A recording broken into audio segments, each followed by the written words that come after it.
You know what that sound means? Welcome back, everybody. Listen, you know why you're here. You're looking to pass some time, make your day go a little bit faster, and you couldn't have picked a better place to come for that. With me, as always, he's the AC Slater to my Zach Morris. He's the Bebop to my Rocksteady. He's the Road Dog Jesse James to my Badass Billy Gunn. It's Professor Adam over there. That was lovely. That was fantastic. I love that. I'm glad that you didn't say Screech. Screech would have hurt my feelings. Yeah. It only popped into my head for a split second. I was like, can't do that to him. Well, there's been a lot of topics that we've done. We're coming on doing this thing for almost 2 years. And I don't know if it was just the week that we decided to do the research was going to be kind of rough all over, or this one was just that difficult. And it's really only microcosm. I messed up, boss. I messed up bad on this. So we're both. This is going to be a fun, interesting. It's going to be interesting. So as you can tell by the title, we're covering kind of the first little section of the British monarchy. And being from the United States, we were just talking about this, like thinking about how many previous presidents we've had. And, there's been 46, 44? 46. 46? Yeah. We can trace our history back 250 years, a little bit more on that. England is tracing their history back thousands, or at least 1,000 and as far back as we're going. And so with my suggestion, I thought we were going to get all the way through this. No, this is going to be not a back-to-back-to-back multi-part episode, but we might do these every few months. If we really want to frustrate ourselves, we'll do another one. This is the most challenging topic, hands down, that we've done, just because of the similarity of names, all of the players in here. So, folks, guess what? I'm not going to say this is the episode on the British monarchy. This is our attempt at the episode to cover the first portion, the Plantagenet era of the what would be the essentially very beginning of what is recognized as the monarchy of Britain. The Norman kings, then we'll go into the Plantagenets, then we'll go into the Edwards. And surprisingly, I think we cover 18 possibly guys in this whole entire thing that we're going to do the run of. That's probably wrong because I accidentally overstudied. But we're going to have to deal with like 4 names of kings out of the 18. Here's also the other thing. If you are listening to this and you kind of zone out for like 3 or 4 minutes and you come back in and we're using the same name, go back to 3 or 4 minutes, because some of the time these guys were literally named right after one after each other, like the Williams, then you got the Edwards and everything. That chances are we could be talking about another guy 3 or 4 minutes down the road with the same name. We'll try to distinguish them, but it was tough enough to distinguish between ourselves. But I feel like we're going to do this whole topic justice. I have not had a great relationship with the Royals. I think this whole system's ridiculous, and just a conversation that I just want to have with any of our British English listeners that have an affinity for these people and know the whole history. Like, is it a gimmick? Do they really recognize it as something? Is it just something that's been so ingrained? It's like fucking baseball for us. Like, the monarchy is as British as whatever you would, like, a scone or like tea time or something. Like, baseball is like apple pie. Well, yeah. It'd be good to get that opinion and kind of find out how they view that. First question would just be, what the hell? How do you keep up with all this stuff? And knowing, like, I can understand maybe getting into the Royals now, like, if that's all you know about. Like, you see them, Is it just the biggest celebrity in the country? It's like our Taylor Swift. Yeah, I was trying to figure that out. And the closest thing I could draw it to would have to be sports for me, and I'm sure it's actors for some people and that kind of a deal. But they're just figureheads at this point. They're there for kind of the show and the pomp and the circumstance. I don't think they really deal or hold any like actual wielding powers. But at the same time, I kind of get it because it's something that's been around for so long. And now, like Queen Elizabeth II, the one that passed away last year, she seems like a cool old bird. She seems like a fun lady. She didn't do a whole lot of great stuff in the beginning of her reign, but after a while, there's so much time that gets placed in between where now that she's like this homely old lady that has a drink with lunch and shit like that, I can get down with that. That's cool. I can respect it. I'm not real pumped about what they did to Princess Di. I don't know why, but growing up, my mom was a big Princess Di fan. Way too far ahead of ourselves. Yeah, but I'm just saying, We're episode 3 on this thing. This is my relationship with, with the monarchy. I think it's just something when you, man, if we're being pretty like, this is the pot calling the kettle black on this, because we're talking about hanging on to things from the past when your country was first established. And the biggest argument here is that like you can't change shit that was first established when this country was. So I definitely get it from the point of like, this is going to move over toward a more ceremonial thing, but it's like just the tradition, I guess, of having that in your country. It's a way to keep that the oldest thing that established your country alive in one way, shape, or form. Well, and I kind of think, too, the monarchy and religion go hand in hand. The Catholic Church plays a huge role in this whole thing. And back then, Christianity was... It's weird to think that Christianity was, like, new and hot on the scene at one point.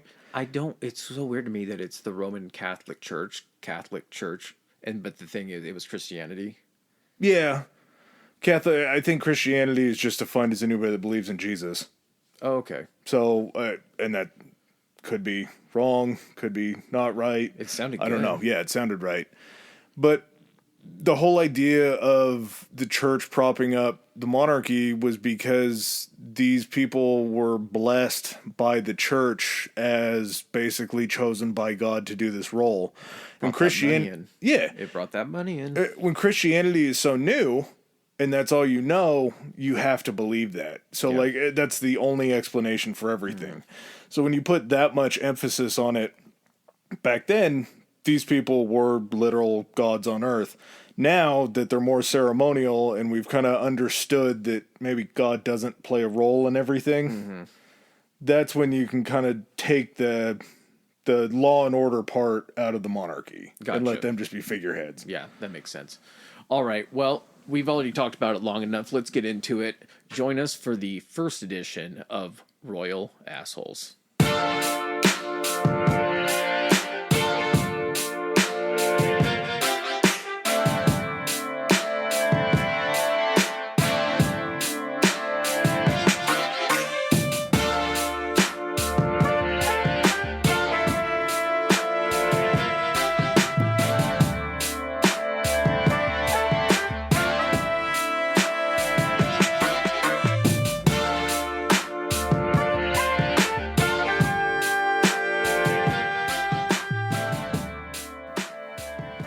Where does it begin, my friend? Oh, I wish we were an episode or a podcast that did cuts, because I feel like there's a lot of nervous energy in that opening. The whole kind of idea behind the monarchy goes back further than what we're going to start, but historians have all kind of agreed on William the Conqueror being numero uno. Part of that is because there were names from back then that did get repeated. Harold Godwinson, we're going to talk about here in a little bit, is one of them. But the fact that there wasn't like Harold the First, Harold the Second, Harold the Third means that it wasn't like an official thing. An official part of the monarchy. And prior to this, you also had the area of what would be Britain or the United Kingdom. There are a whole bunch of different kingdoms within that, and so you start to get more to a point to where the larger kingdoms are kind of gathering up the smaller ones, and then eventually you're going to get to a point where there needs to be one figurehead for that, and one king over all of that territory. And not to say that wasn't... Yeah, I mean, I guess I agree with it, but kind of the more overarching thing is there's places like Scotland who are kind of their own people. They have their own king. Yeah. But there's always this belief that England is kind of like the big brother for everybody. Mm-hmm. So even though you're the king of Scotland, there's still a little bit of like, you have to pay your respects to the English king. You're king of Scotland because we're allowing you to be king of Scotland, that kind of thing. A little bit, and a lot of it's land size, a lot of it's just based on economy, you know, how much money they have. Back to military size, how many people you could field. Yeah, so... Everything before William the Conqueror, there were still royals, there were still kings, but this is just kind of like the agreed upon this is where you get essentially, we started William the Conqueror because unless we get to it at a certain point on later sections, because again, we did not study all of this, we had to take this in chunks. This is as much of an unbroken line as they can really trail it back to in relation to what the current royal family is related to today, correct? Yeah, no, they can trace their blood back this far. Okay. So the whole idea behind it was just the Norman conquest of England. The Anglo-Saxons were the people that were Who were the occupying. Normans? Why were they called the Normans? The Normans came from the Normandy region of France. It was, I think, settled by the Vikings at some point. Yeah, the Vikings spread way all the fuck out and then kind of developed their own flavors as they got further kind of from the homeland and further generations. So France at this time isn't, as most countries aren't at this point, it's not like you would know it today. It's divided up into different, we're going to call them duchies, right? Yeah. So you had these different duchies, and at this point you had the main ones, and it was more toward the west coast of France, but then also kind of the northern section of that. You had Normandy, which is where you actually get like Normandy landings and everything like that in that region. You have Brittany, which is west of Normandy. You then have Maine, Anjou. What's the Poitou one? Poitou. Okay, sounds good. And then Gascony. So France at this point is different regions of France, some of them taken over by actual France, but you have these people that were all kind of sharing almost an ancestry that were around kind of the English Channel and around the island of Britain. France still has their own king. This whole thing is just, it feels a lot like a pissing match between England and France. If France didn't exist, I'm not exactly sure how the English Empire would have fared. Like, it sort of feels like they play back and forth on each other so much, like one needs the other. There's a reason why they have 100-year war. Like, well, you need a villain. We're going to touch on this at different points, but you brought up the point of the intermingling and the marrying off of the different, when you have several royal children, you have your heir, which is your ace in the hole. Whoever you're going to make a political marriage with is going to, that's what you're going to get the most value for, because that person's going to be the heir and be king. When you had all of these other kids, you could then make these other little, alliances by marrying them off to like lesser lords or, a king of this region or something like that. And you were talking about how France would actually be marrying these different people as far as like the British royal family. Yeah. And then vice versa, they'd be wanting them to marry on the other side. And you're like, they're fighting with each other all the fucking time, but then it's like halfway through they call a timeout to discuss like the upcoming nuptials of their kids, and like they meet up on that shit. And it was basically because they were always fighting with each other, there was always the intention of, you're not going to war to just be like slap each other like at the border and everything like that. You're trying to take each other's lands, and if possible, you want to take over all the lands, which means getting rid of the current ruling faction of that country. And if you were to then install somebody else, you still have a huge local populace that could potentially revolt against you. So you had to be able to sell who you're putting in that position. Now, if you ended up marrying someone, let's say that you sent one of your kids down there, you're part of the British royal family, you send one of your sons down there to marry a princess. They're married, he might get some lands, they live together and everything. If you end up winning enough of those battles against France that you then take over France, you now have their king and queen, which is the daughter technically of someone who is local there, might have been a ruler.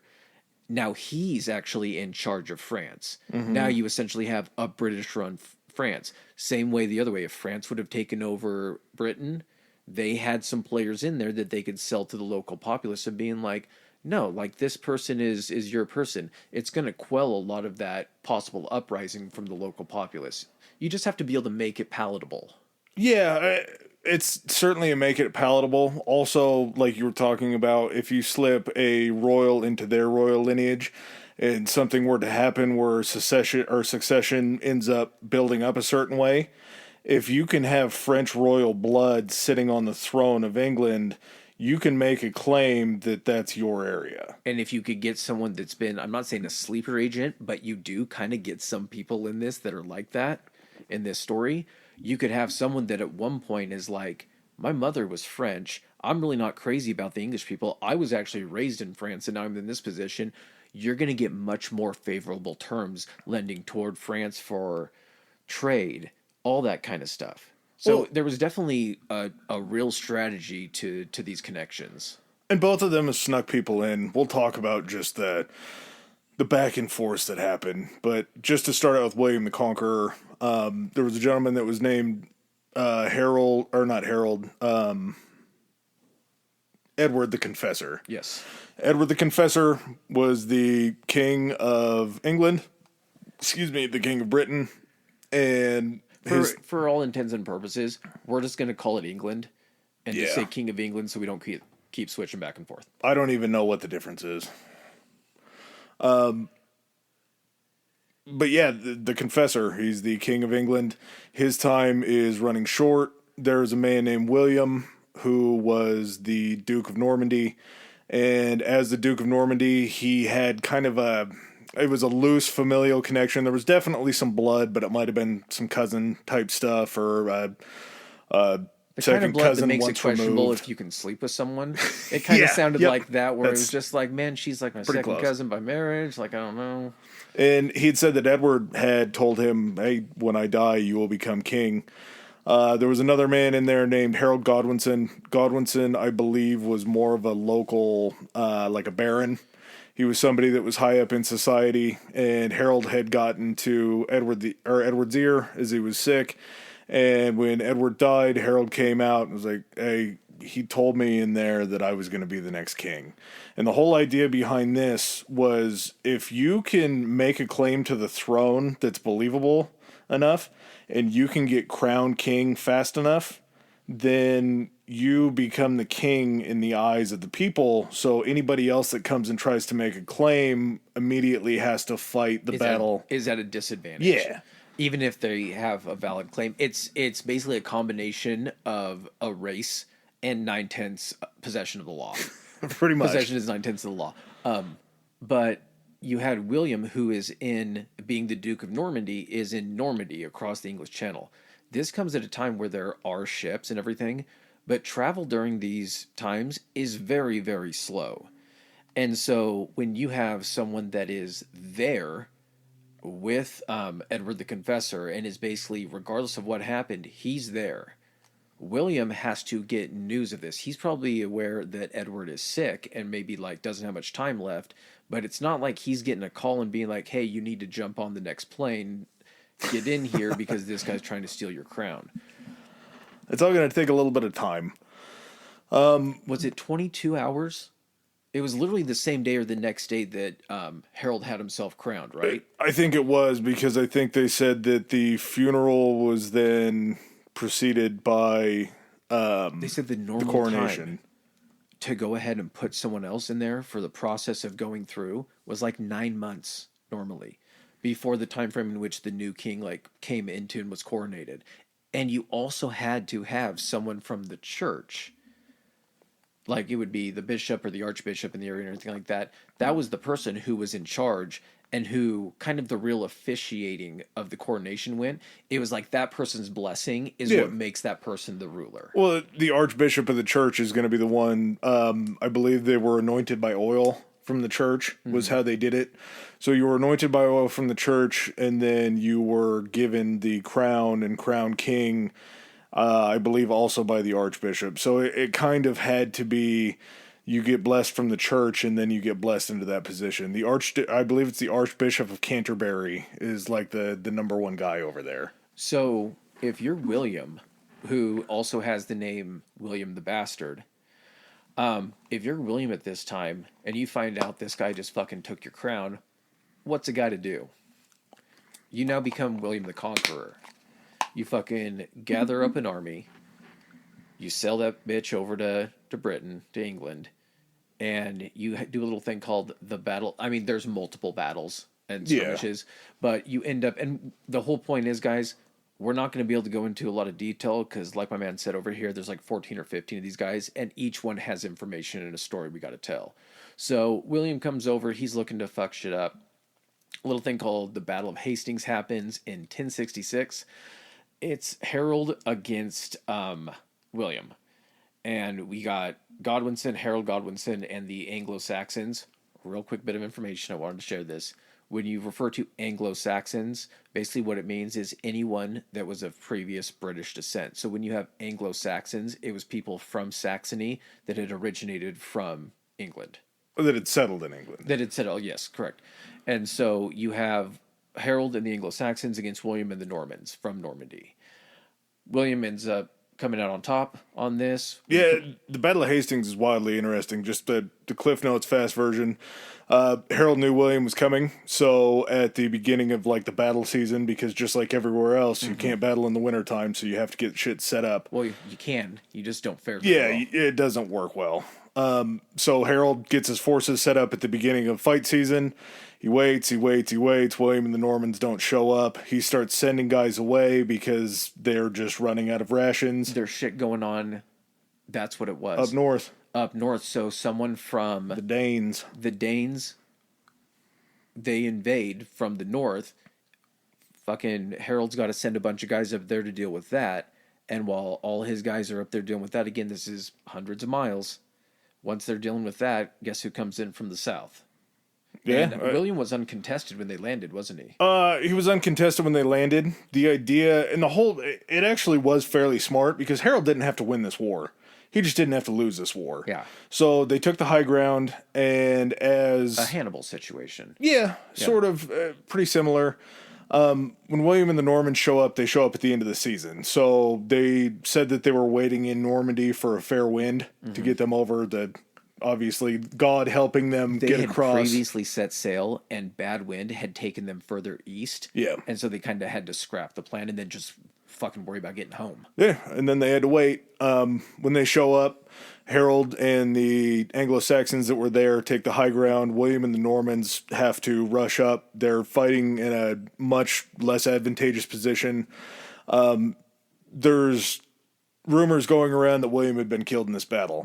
So as soon as the Normans start hearing that, they're like, well, fuck, if he died, we don't have a leader anymore. Let's get out of there. So as soon as the Normans take off and start retreating, instead of Harold's boys standing up there and just being like, hey, we didn't win, we didn't lose, they're retreating, they went ahead and ran down the hill. Get them, boys! So as soon as they run down the hill, they give up their advantageous position, and the Normans just start mowing them over. They said during this battle, they did this 3 or 4 times where they had pulled back, and the Anglos raced down to try to get them. They said when they were drawing them out, it wasn't like a tactical plan, or who knows, maybe it was, I don't know. Maybe it was just something thought The up first on the time fly. wasn't. The first time.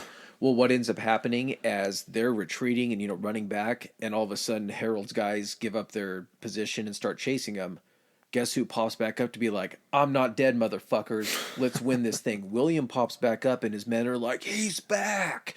And they basically rally and end up winning the battle. So William sweeps into town, and he takes his... What is his? What it is believed to be his. What do you mean? Oh, yeah. What he believes, and then the rest of the country's like, well, no, we recognize this guy. But he won. So once you win and you take out the king, ipso facto, you become the king. William actually goes ahead and takes care of the Danes in a pretty fucked up move. He heads up north and ends up bartering peace, paying off the Danes. But then everywhere in northern England, up near where the Danes were coming into, he just slashed and burned. He went through and killed all the crops. He killed any living animals or anything like that. Just completely wiped out the area. So that way, if the Danes ever tried to come in, they wouldn't have any resources to come down any further. But also at the same time, all the people that lived in northern England just died because you took all of their food resources away too. He's like, well, I'm technically not your king yet. But while I'm here, I'm going to take care of this problem. I kind of feel like when he went up to pay off the Danes, that it could have been a situation of like, hey, thank you for your services. Yeah. Pays him off, and this, I'm sure it didn't go down this way, but it would be highly convenient that Harold has to go north to go against the Danes. Then he ends up leaving the door open for William to come in. Some money exchanges hands. William planned it with the Danes all along. It didn't really happen like that. No, but yeah, the way it worked out, it's a goddamn Ocean's 11. A little bit, Yeah. yeah. So, William the Conqueror was actually a pretty decent king because he kind of had what you needed. You needed somebody that was strong and anybody that would talk back, or if you had any sort of rebel forces coming into the country, you needed somebody that was going to be able to suppress them very quickly. It's can you win a fight? Can you keep your people safe? And can you grow the lands so it enriches everybody? Yeah. Yeah. And are you popular with essentially the barons, who are like the governors, the wealthy people, the people that have like the land holdings and everything like that? It's, can you keep those people happy? Well, and at the same time, if you go ahead and quell rebellions fast enough and you're mean enough about it, the next baron that tries to come up and get a little bit of you is going to think twice. The whole idea behind how William sort of changed things, there wasn't a whole lot of change in society for the lower levels, but all the upper echelon of English people abandoned Old English because they did everything in Norman French. Some kind of crazy things that I learned that I didn't see coming out of this was, you know why we call cows beef, lamb mutton, Pork, swine. Is it? Yeah, with swine and pork. Well, pig and then pork. Pig and then pork. Yeah, because those are the words that words that were the translation of the other words. French. Correct? In French, it's bouf, pork, and then I forgot what mutton is. But in Norman French, it would be beef. No, the other way around. In English, it's beef. In French, it's bouf. Oh, okay. So since he brought in this whole language, and it takes them like 300 years before English is used in the court system and in Parliament or anything like that. Mm-hmm. So he just basically brought French to England and was like, well, this is kind of what we are going to do from now on. And at the same time, this is an era when if you could read, you were from a very high class of people. You were in like the 1 percentile of people that could actually read in your country. Reading, writing, anything like that was a pretty big deal back then. Right. So just from there, William dies usually the last thing in life that somebody does is die. Mm-hmm. William actually had a little bit of an epilogue after it happens. Is that what comes afterwards? Yeah. So William the Conqueror became William the Pudgy, and it was a lot like a Napoleon deal. Mm-hmm. He got a little bit fat. It was harder to ride in the saddle. He was out one day and took what's the thing at the front of the saddle? The horn? The thing that you hold on to? Yeah, it's the horn. Takes that in the stomach, ends up puncturing his stomach on the ride. That gets infected, and he is just so fat at this point in time that he's away from everybody else, and he's like, I'm going to die. We got to get this figured out. His first son, his name was Robert Curthose. Robert Curthose. Robert Curthose was William's first son, therefore he would become the king. The issue with Robert was that he was really, really bad with money, and he had a big grudge against his dad. There was some bullshit about, and I don't know if this is true, William Rufus. A common theme of children that don't like their father. Yeah. William Rufus and one of the other brothers, there was some weird story about how they dumped a chamber pot on Robert's head, and Robert was pissed off at his father because his father didn't punish them enough. Brothers, yeah. So Robert kind of goes and does his own thing. He's a decent statesman, pretty good fighter. He kind of comes into an issue where everybody doesn't like Robert. William doesn't like Robert. So the Ascension plan then shifts to William. And William II, William Rufus will be next. As they get this all figured out, William the Conqueror dies. At William the Conqueror's funeral, he was so fat that as they were shoving him in the tomb, he popped and exploded. Oh, yeah, that's right. Because it wasn't a quick, after he died, the whole point about, internment and, embalming and all that kind of stuff, they weren't real great with this. No. And so bodies got bloated and everything. They said they would have them stand guard, like over the bodies for a certain period of time before they were actually going to be buried, so they could like plan the royal procession. Yeah. There's no fucking refrigeration like there is Ew. in the fucking morgue. So basically, these things are sitting probably underground somewhere to try to keep it cool. But fuck, can you imagine the fucking? I just hear the gasp in the crowd of everyone just going. Yeah, to see a human being, to see a Baby in dead the human background. being explode, I just, The king exploded. yeah, that's a pretty good way to go out. He went out with a bang for sure. So William was the third son Wait, of, let's just do Rufus. William Rufus. He got the nickname Rufus because he had like a ruddy complexion, right?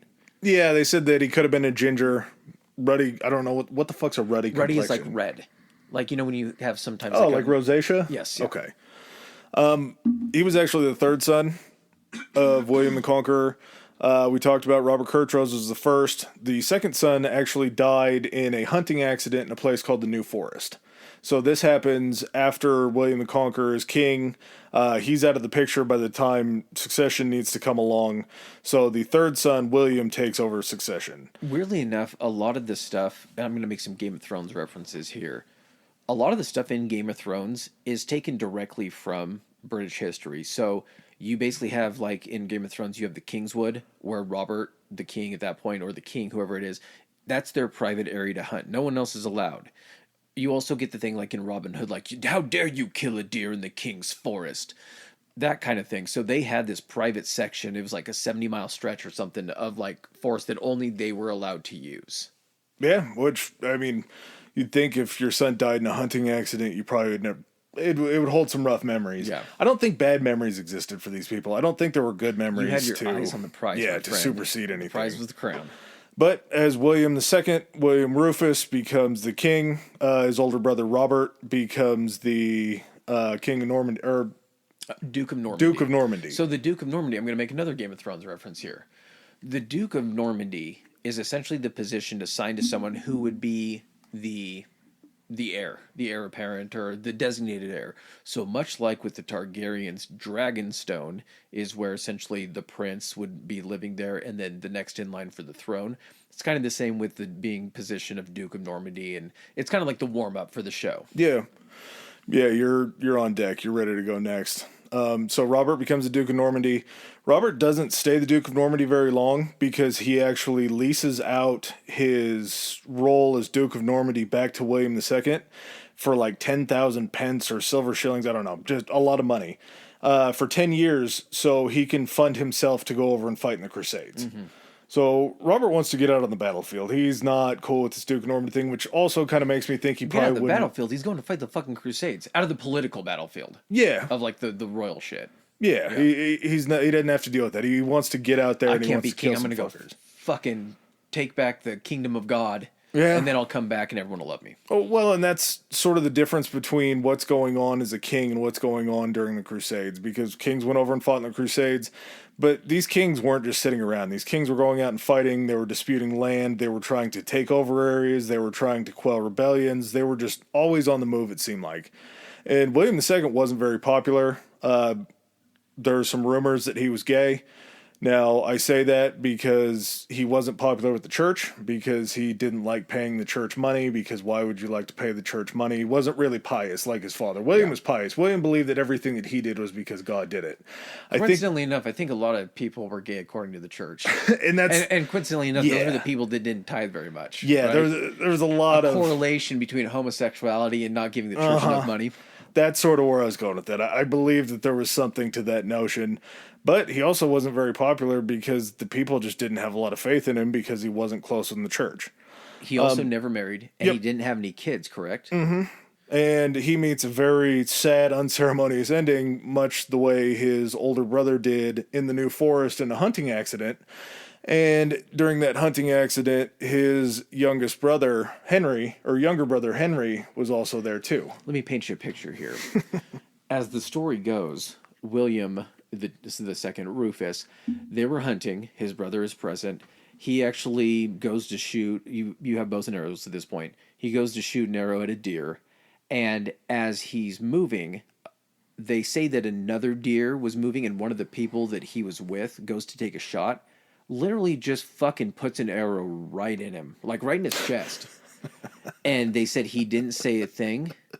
He broke the fucking shaft off of the arrow and broke it, and then literally just fell dead.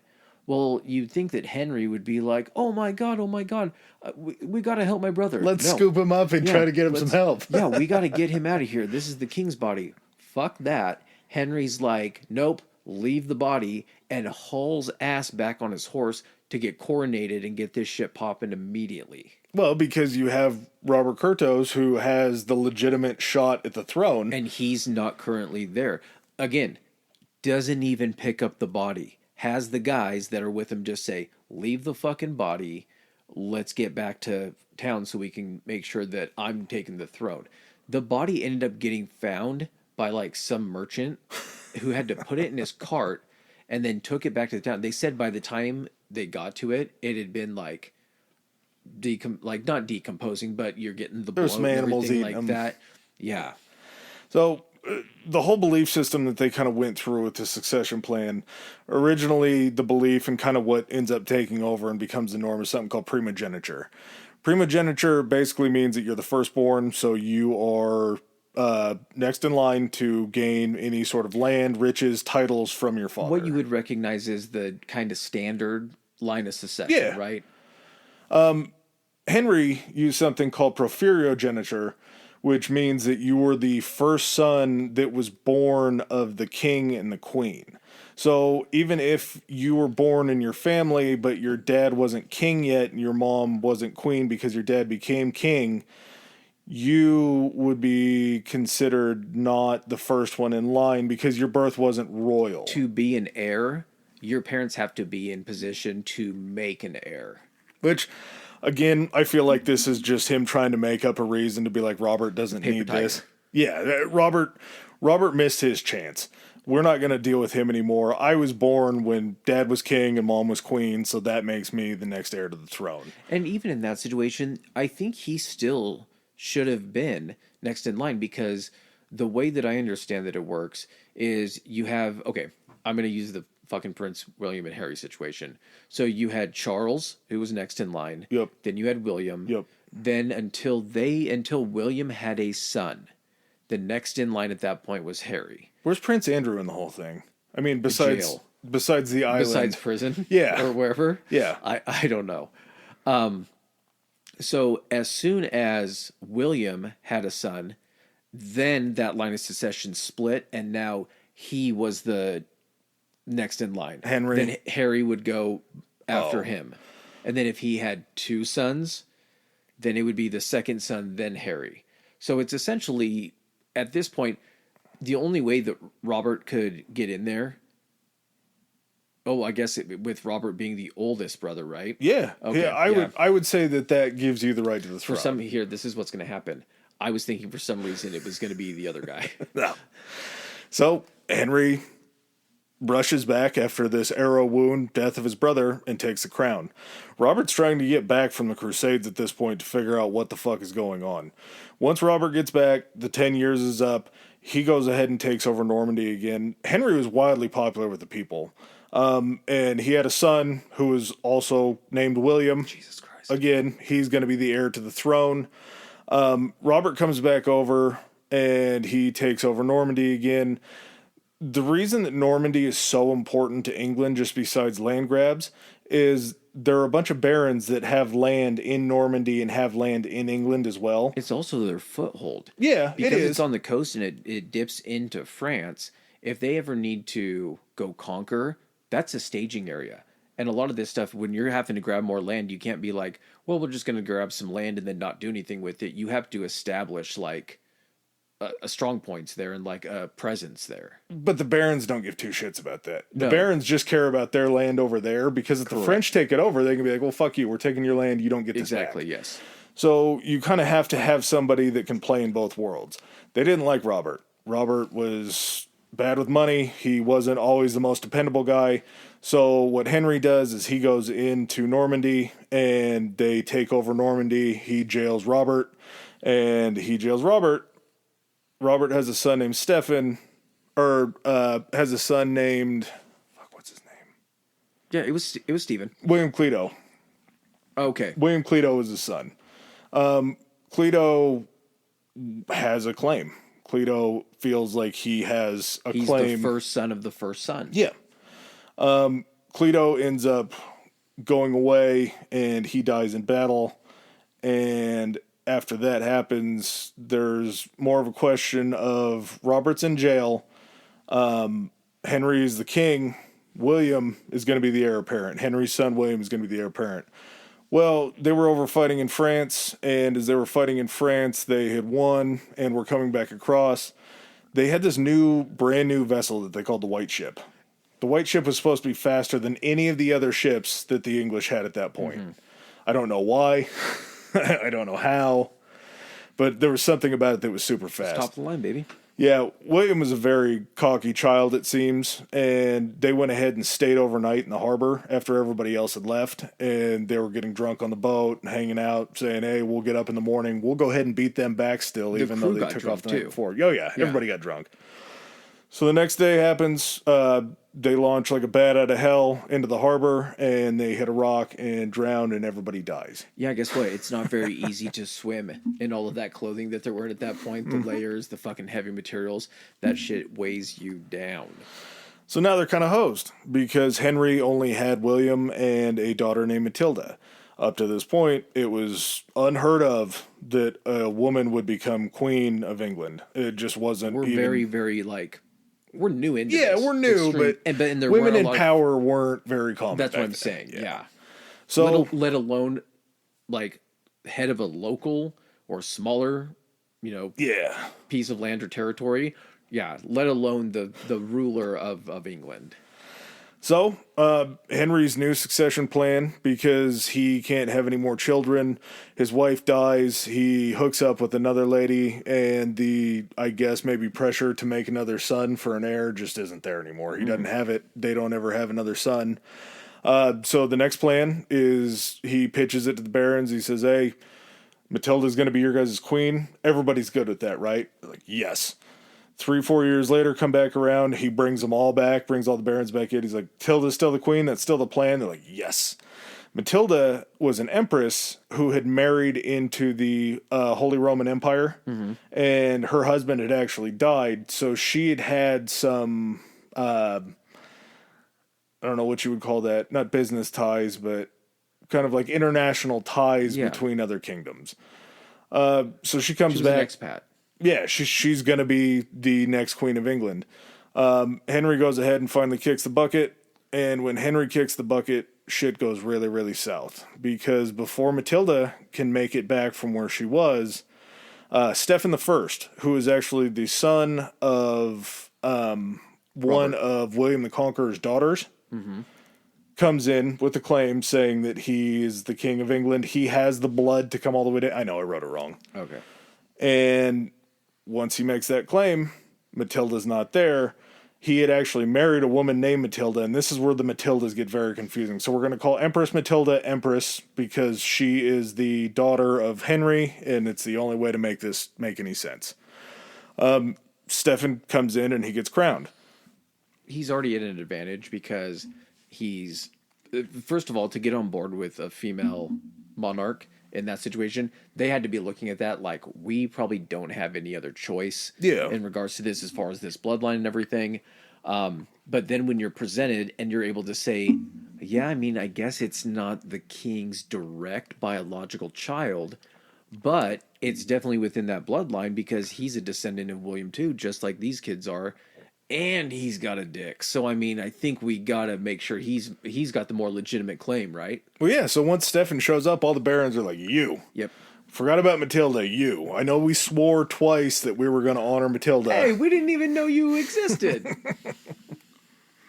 So, as Stephen comes in, he was just constantly bullied throughout what do you think sounds funnier? Is it King Stephen or is it King Stephen? Stephen sounds funnier to me.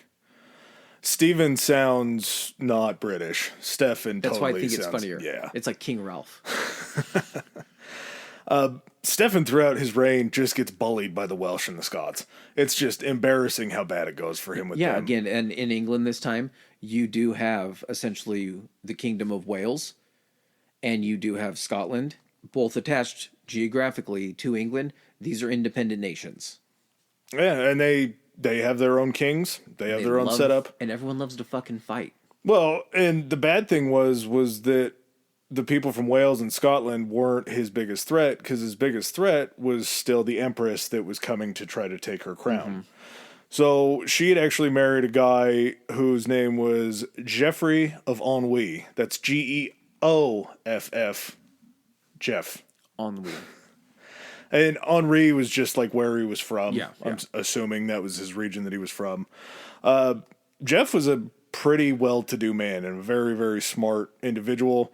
As they came back into England, all of the people who didn't like Stefan, because he stepped on her claim and because he just wasn't a great leader at that point. A lot of House of the Dragon shit going on here. I don't know what that means, but I'm sure it's Game of Thrones shit. So, the Empress kind of starts to get a backing. She gets a little bit of a push. Here's the thing, is you'd be like, well, who's she getting backing from? Everyone has already crowned this guy king. All the barons are apparently all in on this guy. So if you have these foreign ties like she had, you got this tie to the Holy Roman Empire.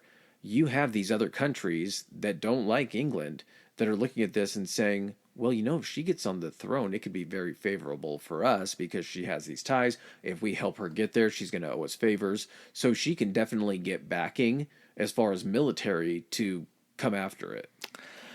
Not so much that, because she still ends up losing, but... Correct. What I'm saying is that's how she could get backing. That's how people got foreign backing. In a way, yeah. But her backing came from the people who knew that she was supposed to be the queen. Gotcha. So when she shows up and everybody's like, well, she was supposed to be the queen and Stefan just snuck in here at the 11th hour and stole this away. We don't like that. I'm starting to realize that George R.R. Martin literally just... he just ripped off the monarchy. God damn it. I feel like he just literally read the history of the British monarchy and was just like, ooh, I like this one. This is exactly what fucking happens in House of the Dragon. The king dies, and his first heir was his daughter that he had been saying the whole time is going to take the throne. Yeah. She's over on the island where the heir is supposed to live. Mm-hmm. And when he dies unexpectedly... his firstborn son with another woman, the second queen, they just coronate him before she's even aware of it. So as the Empress is gaining a foothold in England, Stefan's like, we can't do this. This isn't going to happen. They go and they station outside this castle that Matilda's in, the Empress is in. And another thing that I had no idea about, castles weren't... castles. Yeah. Yeah, let's address the castles. Castles just weren't a thing in England until William the Conqueror brought them over from Normandy. Uh-huh. I don't know how that's possible. I thought the origination of how many people think that you think medieval castle, you see the fucking turrets, the gray stone blocks and everything. You see a goddamn drawbridge. You're in England. You're in the Dark Ages. That's where fucking castles came from. Turns out, not where castles came from. No. So before William came over, I think they said, 15 castles? I don't think there were any. Because they said that they brought castles with them in their equipment to fight the war. And so, to like build fortresses and stuff like that to establish. They were wooden, but they were still... Correct. William introduces these things, starts building these, huge castles. And before too long, I think they said over the course there was like 500 castles built with it. Tons. Yeah. And they started out as not during William's life. I'm saying that have been built in England, like 500 different castles. They started out as just wooden structures. Then they replaced the wood with stone. And unfortunately, as great as it is, if you're trying to hold dominion over a kingdom to have a place like that, they're awesome. But Matilda was held up in a castle, and Stefan couldn't penetrate the castle to get to Matilda to imprison her. So she basically sits in there and is like, hey, what are you going to do? Starve you out. Yeah, you can't take me because you can't move from here. Breach this castle. What are you going to do? You can't communicate with anyone. So while she's doing that, Geoffrey is headed himself down to Normandy. And Geoffrey is sweeping through Normandy, just taking everything that he can get his hands on down there, taking it away from Stefan. Because he's on mainland Europe. Well, and Stefan can't do shit because he's trying to get rid of Matilda. And so as soon as all of leaves, his... Yeah. She's going to fucking make a line for it. Yeah. Then the Scots go ahead and are like, hey, we like that Matilda chick. She was supposed to be queen. We're not ever going to have queens rule this place. We have queens. They're just kind of ceremonial. I think at that point, too, the Scots got to be looking at that. And again, this is a pro-feminist podcast and everything. We're just talking about the parlance of those times. Basically, if the Scots are looking at this and saying they want to put a woman on the throne, that's fucking perfect, because chances are, militarily, she's not going to order them to try to take us over or overthrow us. And if we want to march in, what's she going to fucking do? Well, yeah, if Stefan's the king and there's a fighting between or over the crown, all that is instability to give Scotland the ability to weaken both sides if you're going to do anything. Yeah. Well, and if you guys are fighting amongst yourselves, we'll go ahead and start taking over some shit while you're not paying attention. Yeah. Stefan goes up. He deals with the Danes, and he never ends up getting a hold of the Empress in the castle. The Empress goes ahead and lays her siege on to Stefan. Is this where she snuck out dressed in white because of the snow and shit? Yeah. That was, I believe, the second time this happens. Okay. She goes ahead and brings the war to Stefan. Stefan loses this battle that they have. As soon as he loses the battle, his ass gets thrown in prison. He gets thrown in prison. Matilda ascends to the throne. Before her coronation, there's a plot to get Stefan out. Stefan ends up escaping the Tower of London, whatever it was, whatever castle that he was locked up in. Why aren't you fucking sending him to Normandy? Yeah. Get him the fuck out of there. Or just kill him. Why not just kill him? Killing him seems pretty fucking easy. Remember how up until we get to a certain point within this line, which we will get to during actually this episode, it was like kinslaying was like a great dishonor. Because remember, this was like supposed to be during the age of chivalry. And how many times did, listening to your research, did you hear how chivalrous everything was supposed to be? So it was very, very looked down upon, especially if it's a family member and you're killing that person to take their crown. That was really, really looked down upon. That's not going to ingratiate you to anybody. So keep him alive. He could be a political prisoner. But at the same time, get him the fuck out of there. Yeah, I don't know. Well, there's going to be some good killing coming up here pretty soon between family. So once Stefan gets back out, he goes back after Matilda. Matilda is holed up in another castle. He's like, I let her do this once before. She's not getting away this time. They lay siege to the castle. She ends up sneaking out and runs for it in the cover of night across the frozen river. She's wearing they give her a white cloak. And when she escapes, they can't fucking see her because she's against all this white background and everything. So she just fucking sneaks out. Yeah. She ends up getting cornered. When she gets cornered, she gets arrested and brought in herself. She never had her coronation ceremony. She was never given it. It was just the plan that it all happened. There was a treaty of Westminster that was signed, and it laid clear for Matilda's son Henry to take the crown after Stefan. Stefan was just made fun of and mocked at this point. He kind of fell out of favor. He was just kind of like a king in name. He kind of what the kings are now. So we get to Henry II. After Henry I, that was William the Conqueror's son. Henry II is Matilda's son. He rules from 1154 to 1189. He stuck to it, at least. Yeah. Because of the treaty, though, it was something enforceable. It wasn't just his word at that point like it was back during Edward the Confessor and everything. At this point, it was like, I want fucking pen to paper, bitch. I want it here in writing that my son's going to be the one on the throne. Well, and if you kind of look at it, too, William the Conqueror was 1066 to 1087. William II was 1087 to 1100. Henry We're all the way I up at 1154. Yeah. What? Oh, for Henry II. For Henry, yeah. But just as far as rulings go, William was kind of older when he took the crown, so he only had 13 years. The second William was 13 years, or no. William the Conqueror was 11 years. William II was 13 years. Henry I was 35 years. Stefan was only 9 years. So there wasn't a whole lot there. Well, I think I guess he was 19 years. Well, we kind of talked about this, too. You had, unless they were dying in battle, and we're going to get to some, child kings, basically. Yeah. But a lot of these guys that end up coming to the throne, they're older. And at this point, with life expectancy not being like super great, and if you're also like the kind of king that likes to fight in battle, and a lot of these guys are like military guys and then kings, like they have that military prowess. A lot of the things that set some of these guys apart as bad kings is going to be their inability to essentially defend or conquer.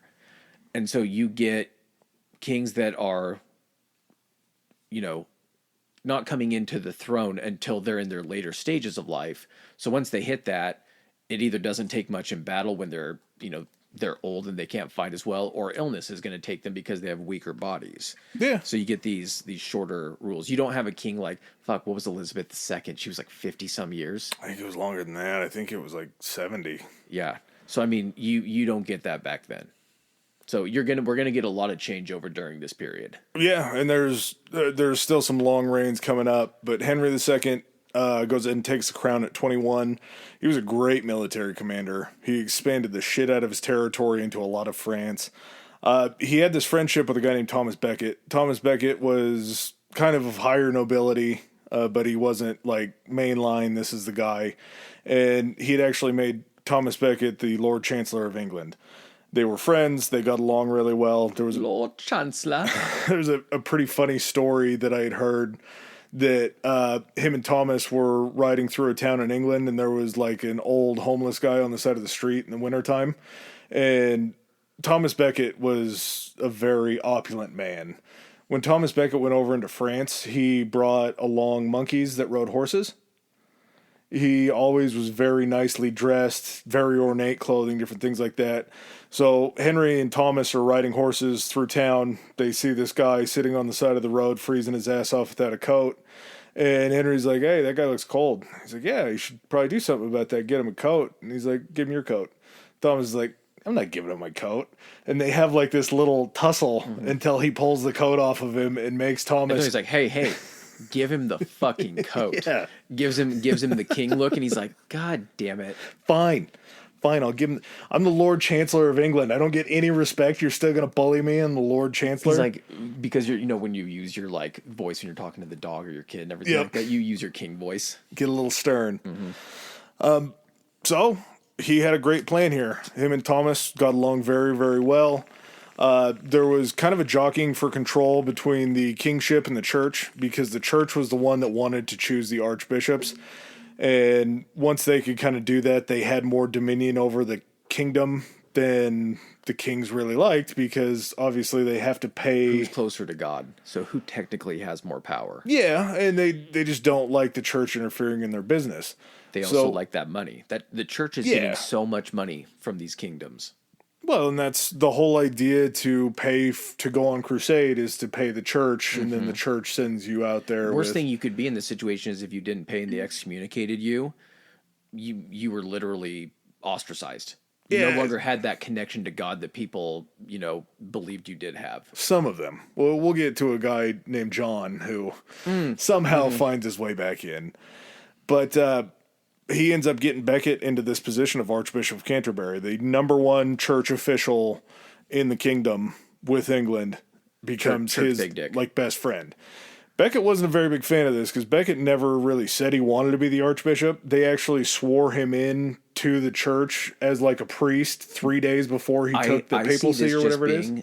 A best friend conversation of doing this, and he's like, I want you to like be able to like work with me and work for me, but I got to get you a title, man. He's like, oh, we can make you archbishop. He's like, what's that? He's like, with the church? And he's like, fuck that. Don't want to do that. He's like, I do Sounds not like a want to bad do that. idea. I have monkeys riding horses, and you think I want to fucking be the head guy for the church here? He's like, you know what?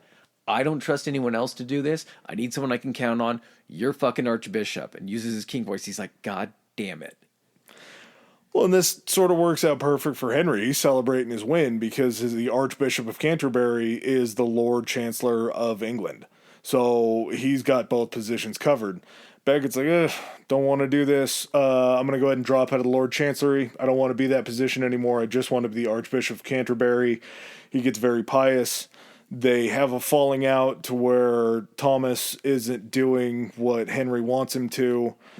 Not what he intended to. Now he's turning over to that church side, and he's not that buffer anymore. Yeah. He's essentially he's converted fully, and now he's just like, we should have a talk, Henry. The church is not happy, Henry. Well, and they go back and forth enough to where I forgot exactly what happens between them, but Henry's so pissed off that he's in a meeting with these knights. He's like, if somebody could just fucking take care of Becket, that would make my life so much easier. These knights rounded up Becket and they murdered him in front of the cathedral. They beheaded him in front of the cathedral. This wasn't met with a whole lot of love and adulation from the people. They were pretty pissed off that the Archbishop killed the figurehead of the church of fucking in England, and it was the king's guy. This wasn't like, it wasn't the Pope, he got fuck. No, but like the Archbishop was basically like Pope lieutenants. Yeah, and it wasn't like someone just came up and he got mugged and stabbed, or it was just anyone like that. This is the fucking king's knights that do this, so it's directly related to the king. After this happens, Henry's family just turns against him. They are so angry that he did this. Henry had made his ascension plans pretty well known because he actually had his son crowned at 16 to be the heir apparent. And I guess after this crowning, that's what it was. Becket was out of town. He had sent Becket away. And while he had sent Becket away, he brought in another archbishop to crown his son to be the heir apparent. This kid was like 15 years old. And just as like a sign of good faith during the meal after they had the ceremony, Henry actually served his son. And the archbishop that was there, and I'm sure he's just happy to be there, was like, son, I see you have a very distinguished servant. And everybody laughs, and the son looks at him and goes, I'm a higher rank than him because I am king now. And everyone's like, oh shit. This young king seems to have a little bit of an arrogance problem. And after the murdering of Becket, all of the family basically is like, fuck you, dude. That wasn't cool. We're not going to stick around to make you, any happier. That's the whole point, man. Who are you going to side with? Like at this point, as much as that figurehead, that person can be replaced if you lose the backing and power of the church. Religion is such a powerful thing to keep people in control, even nowadays. Yeah. That back then, when there wasn't ways to essentially just look at things through a logical mindset, religion is 80% of these people's belief. You just have to make it sound religious, and they're like, okay, then that's true. Well, and I mean, at that point, that was all that there was. Exactly. So you have the choice of either being like, well, we can remain loyal to Henry. Henry's going to die eventually.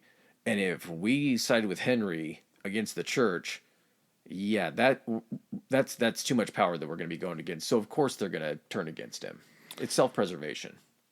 Well, and Henry goes on an apology tour of the likes of which I don't think a king has ever done. But he actually strips down in the streets and is like beaten by some of the lords of the area. Like they just beat the living shit out. It's his repentance basically. Shame. That gets the church back on his side. His family kind of comes back in together with him. His wife was supporting his children rebelling against Henry, so his wife is imprisoned for the rest of her life. He does bring her out for ceremonies and shit like that. Henry gets very lucky because the young king that he had crowned for his plan ends up dying before he does. So he outlives the tyrannical kid that just said that he should be serving him his food, which is pretty lucky. And after that happens, the family kind of came back together. Once the new plans had kind of come about where the young king had passed away, he had to figure out who was going to be next. His next son passed away, so we come to Richard the Lionheart, Richard I, who was the third son of Henry II. He ruled from 1189 to 1199.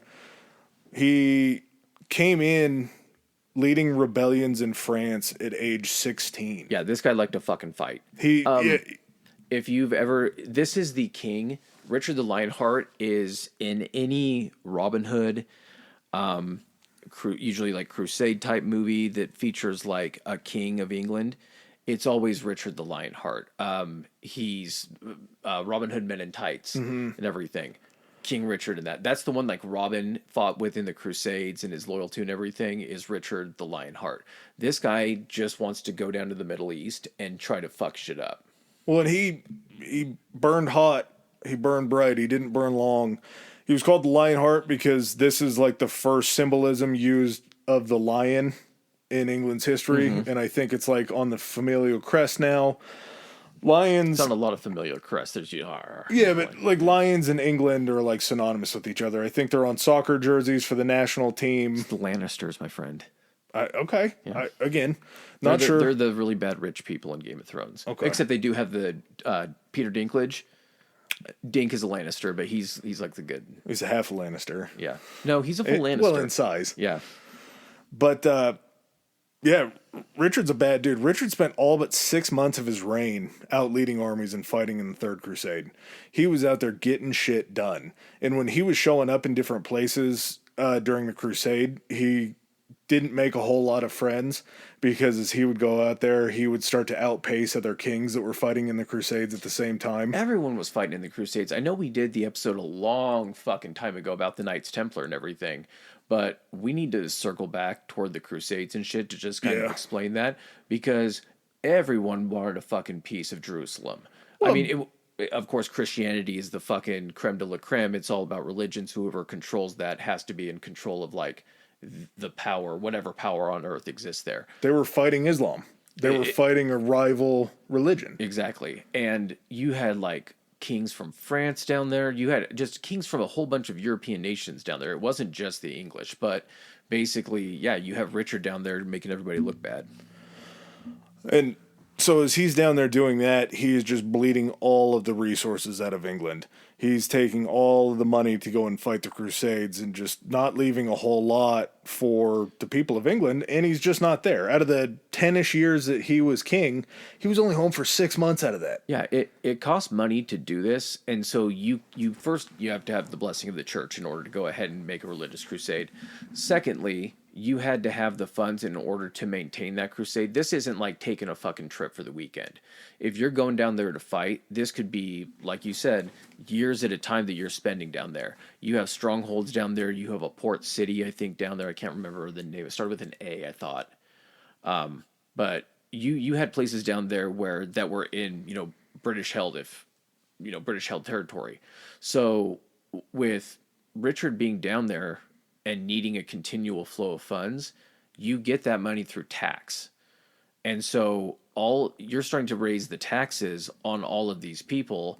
So someone that's miles and miles, hundreds of miles away can essentially fight a war. Well, your people don't have much to begin with, like farmers and, essentially people working the land, that any type of raise in taxes, regardless of the reason, that can turn people against you pretty quickly.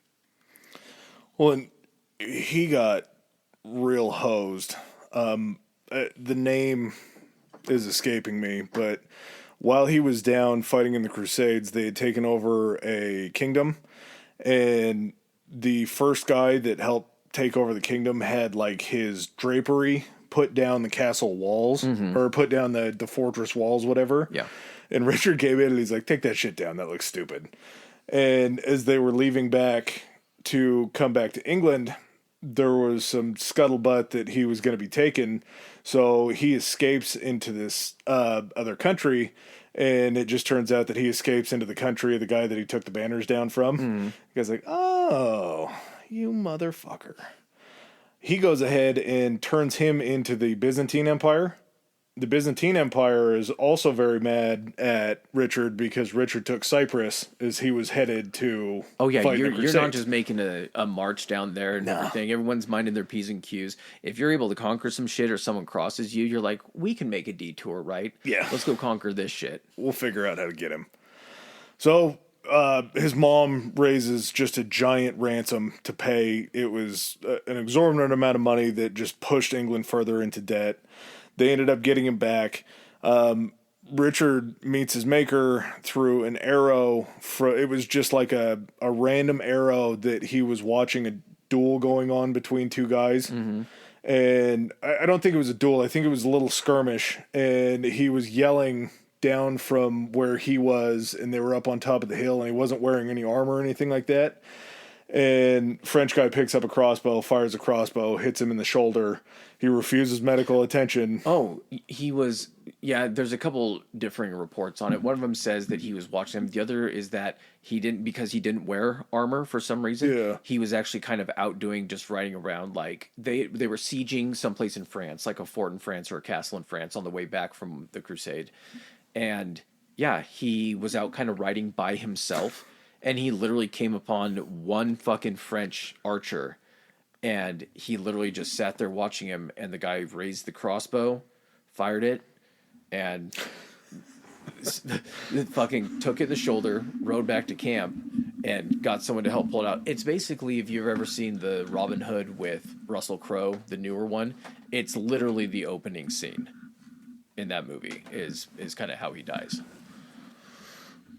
So yeah, that unfortunately was the end of Richard. But now... He doesn't die just down there. Don't they get him back?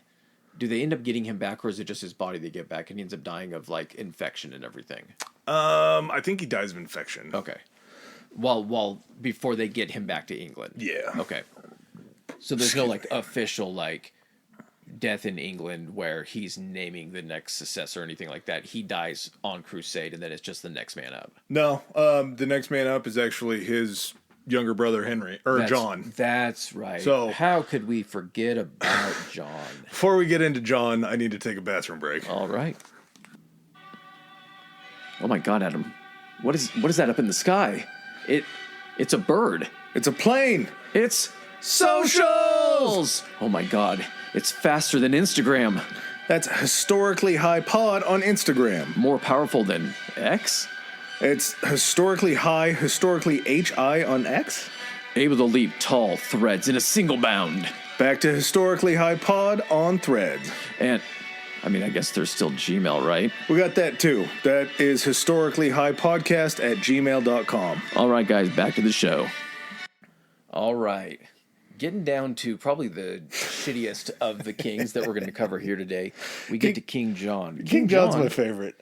King John's my favorite because the sadder these kings are, the more that I like them. Man, King John is the lion in the Disney Robin Hood. King John is the villain in the Robin Hood movies. King John is the inspiration for a lot of fucking classic movie villains. I'm here for it. To make this point... the most poignant that I can. Everybody else seems to have an error. There's multiple Henrys. There's multiple Edwards. There's multiple Williams. There's only one John. Yeah. Nobody wanted to take King John's name. Nobody named their children John. No one names their kids Adolf. Yeah, exactly. No other kings were naming their kids John. King John is the Adolf of England. So John was Richard the Lionheart's brother. John was a naughty boy even from a young age. And John essentially was in charge. He was not king by any means, but John was kind of put in charge of England when Richard was out on his crusades. He wasn't like fully in charge. Like Richard had other people that were doing shit. Like I think Richard's mother was still alive at that point, was kind of helping out. I feel like she was the kind of mom that would be like, Richard, let your brother help rule England while you're gone. You're not going to be ruling it. Let him help. So when they were all exiled from Henry II and they were fighting with him, King John became friends with Philip II of France. And every time his brother the Lionheart would leave, John would then try to help Philip cede land and take land in England. It was like he was kind of working in concert, probably that because... fucking rascal. Yeah, and that's sort of what he was. He was actually, they said he was Henry's favorite son. Which, I mean, he was kind of an idiot son, so maybe that's why. Maybe Henry's like, hey, man, you try really hard. He was just devious. Breathing. Everybody else got really cool names and titles that Henry II gave their kids. Everything kind of ran out to the point to where John had to be Lord of Ireland. And as John... I still fucking seems kind of cool. Ireland is so far away from all of the influence That's true. in England. When the country is small and everything is probably, to be closer to home is better. Yeah. Closer to the inner circle. When you're just like, so where are you at? Well, I'm the Lord of Ireland. Ooh, that sounds fancy. Wait, how far away from the seat of power is that? He's like, the farthest you could be. He's like, oh. And we're not going to get into a whole lot of Irish independence at this point. That's going to be its own episode, but this sort of will probably be a backer into that. John goes over to Ireland and immediately fucks over relations because he just starts making fun of the lords of Ireland, or the kings of Ireland. Mm-hmm. They got long beards. They look kind of funny. Immediately, the Irish people are like, fuck you. Go back home. We don't want you around here. You're a shithead. Just go ahead and leave. So yeah, John's he's an interesting case. There's a You're sweet really gonna question Richard's judgment. Henry's judgment. You mean? No, Richard's judgment. The fact that he allowed John into a position like that, despite all the things he was doing. He was king at that time. Like, come on. Well, the deal was whenever Richard was around, John minded his P's and Q's. John was always but pretty it's not good. like no one's telling Richard when he gets back, and he's like, "Oh, that's just John being John." I think, without obviously knowing a great depth about all of these people individually, but Richard kind of seems like the kind of king that was happiest when he was fighting. Yeah. And he wanted to be a warrior king, like the Viking kings of old and all that kind of stuff. And he might not have been, he was probably bored as shit back at court, having to do all the actual king shit. So I think that's why he was kind of maybe disinterested in it and didn't really care too much what John was doing. As long as he was getting money to do his fighting, I think he was probably good. Well, and as Philip was trying to take parts of England, Philip was also taking part in the Crusades too. So Philip wasn't too pleased with Richard because Richard was outdoing him in the Crusades. So this was kind of his way of getting back at him. Shows that motherfucker. John was the best way to describe him. And Chris is going to read something. I think it's a beautiful piece of 20th century poetry that I think best describes him. And this is how he was looked upon. He's going to read the first two stanzas. 20th century? I think it was 1933. Oh, okay. That's 20th century, yeah? Yeah, sure. So this was just a poem that was written in 1900s about a guy that took over rule in 1199. Let me get a drink of water here. He's just going to read the first two stanzas of it. But this sort of sums up John in a way that we can't. We're going to talk about him more, but if this is all you need to know about John, this is perfect. The arsonist has oddly shaped feet. Okay. King John was not a good man. He had his little ways, and sometimes no one spoke to him for days and days and days. And men who came across him when walking in the town gave him oh, fuck, I know that word, but I always mess it up when I look at it. Superfluous? It's not an F. It's, God damn it. Supercilious. Man, this really just fucking derailed this thing. Supercilious? Sure, stare. Or passed him with noses in the air, and bad King John stood dumbly there, blushing beneath his crown. King John was not a good man, and had no friends. Oh, and no good friends had he. He stayed in every afternoon, but no one came to tea. Ooh. And round about December, the cards upon his shelf, which wished him lots of Christmas cheer and fortune in the coming year, were never from his near and dear, but only from himself. Medieval burn. Yeah, I mean that's a rough way to go. John wasn't popular really ever. The best thing that John did was get excommunicated, and we'll get to that. You know that. Oh, by the way, do you know that? Like, I'm pretty sure that Mufasa and Scar are based off Richard the Lionheart and John. I can see that. Yeah. That makes a lot of sense. Philip, knowing that John was just a bumbling idiot, was like, Patsy. Or not a patsy, he was basically just like a tool that he could use. Yeah, well, he just became a tool. Not that he could use, he was just a tool. Philip went ahead and took over Normandy. And as Philip takes over Normandy, John's super pissed off. Philip II, the French king, just came and took back that area that had been in the English family for generations upon generations. You had the Duke of Normandy, which was literally Richard before. It was still that spot that was the spot that the heir ruled. It was very important. And the choice after Richard was Richard's 8-year-old son or John's incapable hands. And I think if they had a do-over, the 8-year-old son probably would have taken the crown. Hindsight. Yeah, hindsight's 20/20 on this one. So Philip goes ahead and takes over Normandy. John's like, this is bullshit. He goes down there, tries to take it back. You told me you weren't going to take Normandy. I thought we were friends. Philip works his ass back over. Philip sends a guy named Marshall... Fuck, what's his name? Marshall. He sends a guy named Marshall over there. Yeah, William Marshall. William Marshall. We'll get to him. He I plays see why you just put Marshall as to not confuse any more of the fucking Williams. Let's just call him Marshall. He plays himself back into this pretty big. But they go over to try to talk to Philip and try to sign a treaty so he stops taking land. And while they're over there getting the treaty worked out, they're like, hey, Philip, what do you think about all the barons over in England that own land in Normandy? Like, is that still cool? He's like, I'll tell you what, this is what's going to be cool about it. For everybody that has land in Normandy, all you guys have to do is pay me 500 shillings, whatever it was. It was 500 somethings, silver, gold doubloons, whatever the fuck it was. And then by Easter time, I'm going to need you guys to come pay homage to me. And if you come pay homage to me, and then you pay this money, I'll let you keep your lands in Normandy.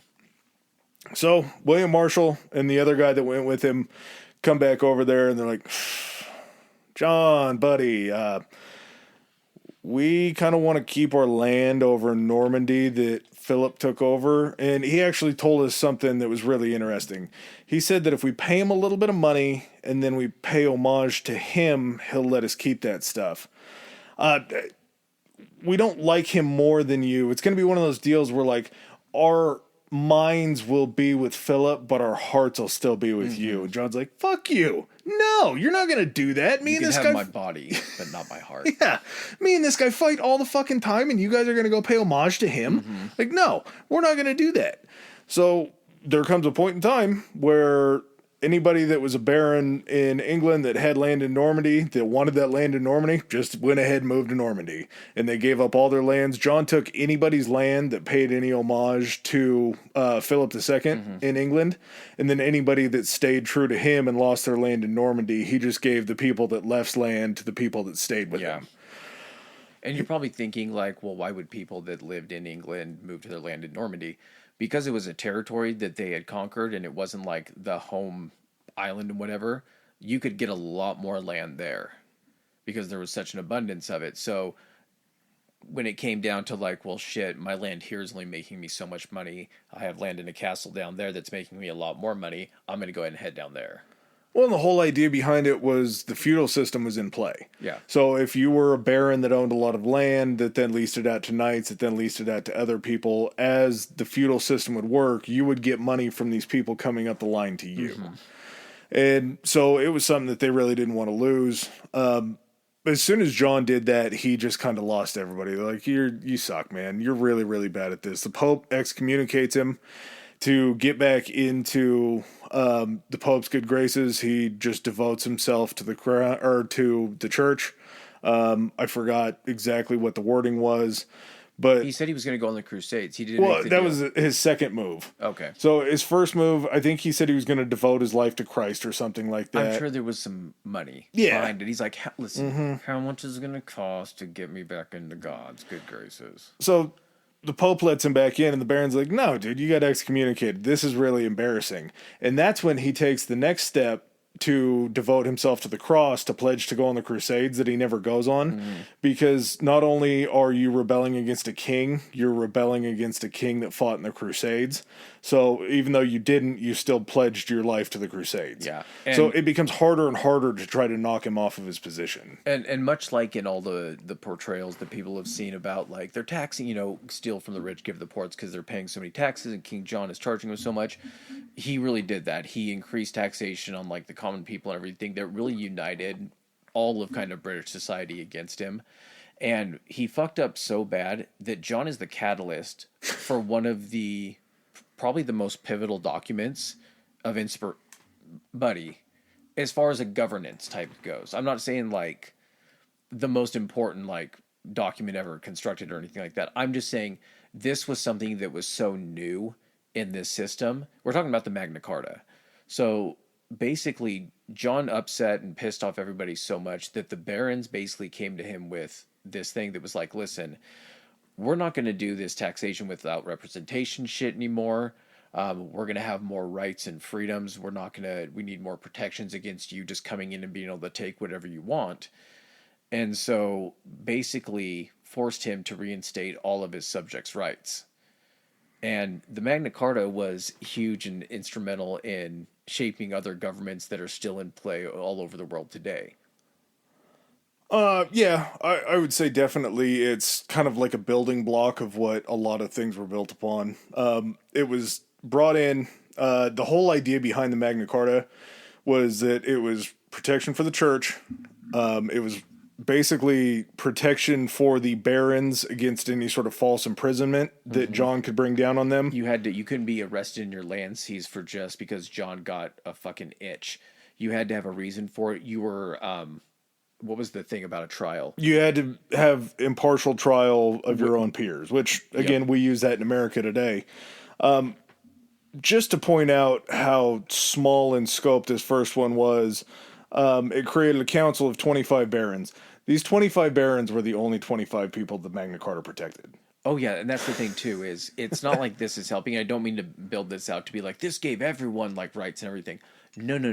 This wasn't like giving the serfs their freedom and their undoing their ties to the land and everything like that. This was basically just for the barons and it protected them.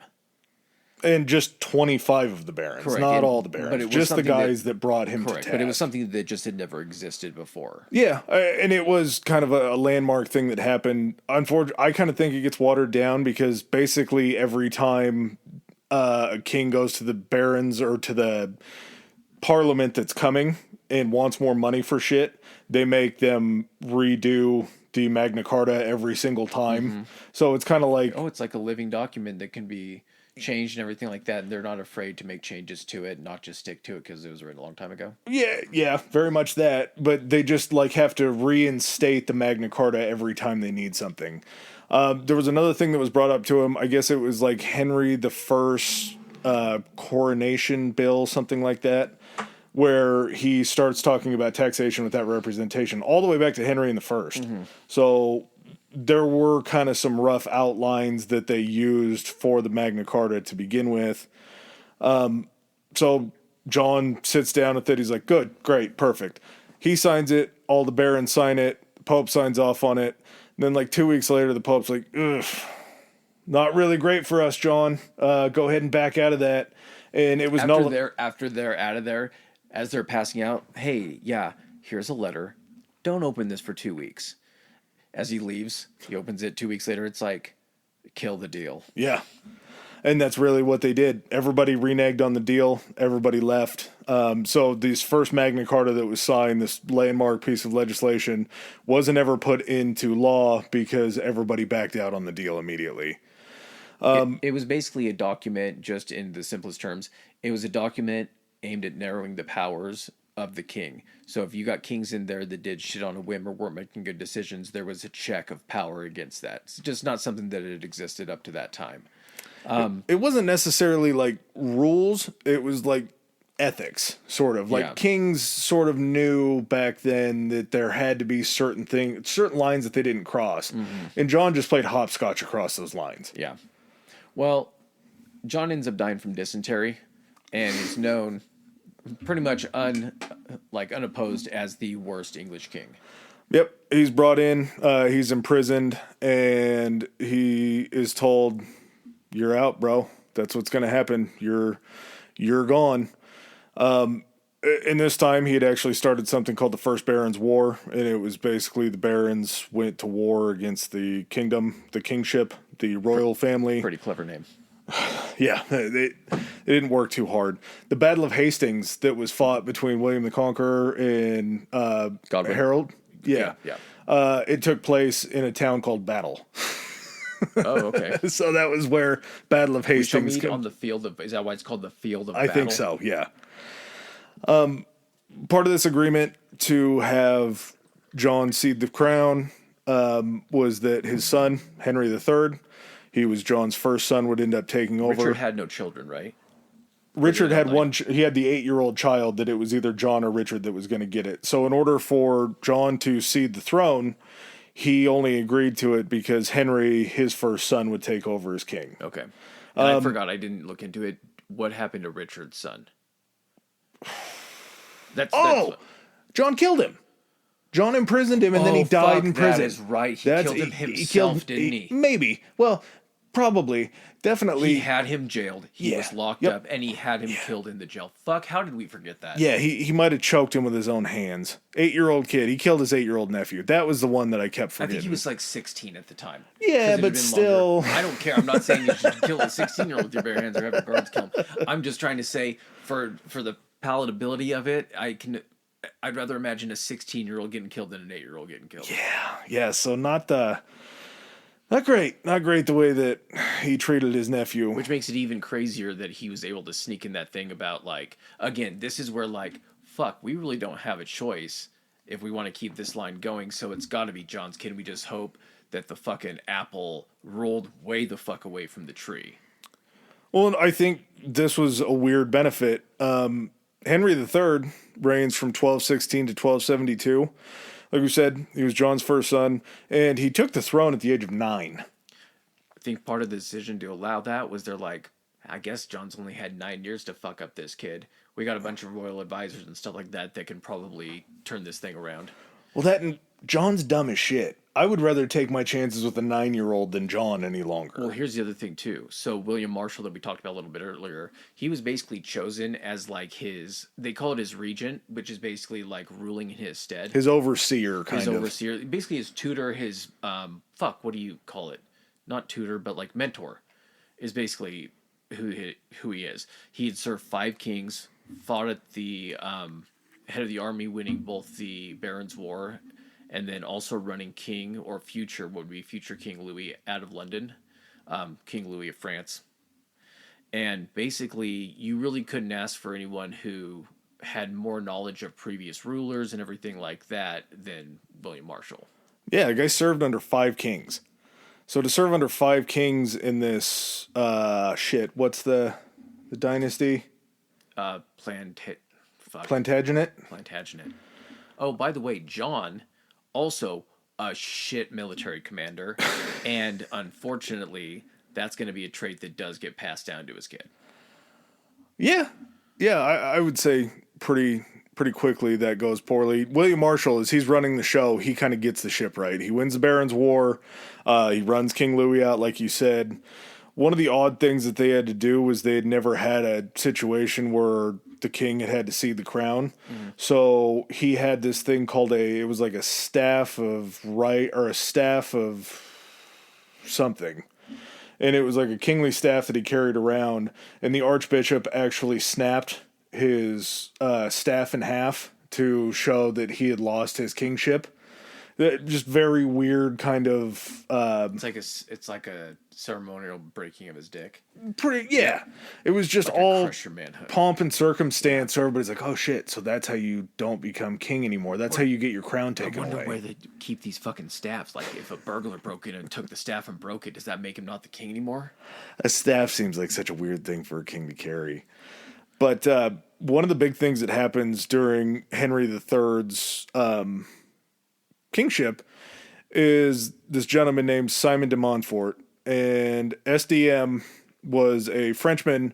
He was the first one to kind of coin the term parliament. Mm-hmm. There had been these other kind of councils that were called together, but they were always going to be people that are like barons, kind of the tippy top. It's not going to be people representing an accurate representation or be a mix or anything like that.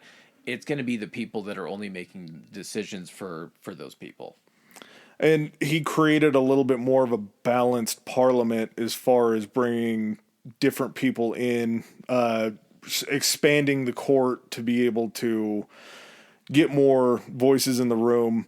The Montfort was actually a Frenchman. Like I said, he was a very bad Frenchman. He's a bad Frenchman. Yeah, he tried to expel the Jews from Britain as a whole. He actually ended up expelling them from where he was the lord over. That escapes me right now. Not a great guy, but he has a college named after him. He's actually... They kind of crown him as like he kind of... created Parliament. So that's sort of where Parliament gets introduced.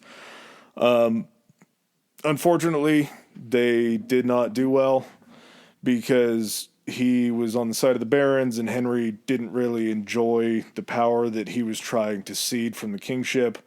By 1258, Henry had fallen out of favor with his people because what he did, besides being a shit leader, was he spent all of the money that he could on like building and remodeling different places. Vanity projects. Yeah, they were vanity projects that weren't dedicated to the church. They were just kind of like municipal vanity projects, and some of them were very cool. He did some very cool stuff. Well, early on too, basically kind of in a desire to, I don't know if it was to make it up to the people or try to please daddy, but he tried to go and reclaim all those lands that his father had lost to Philip.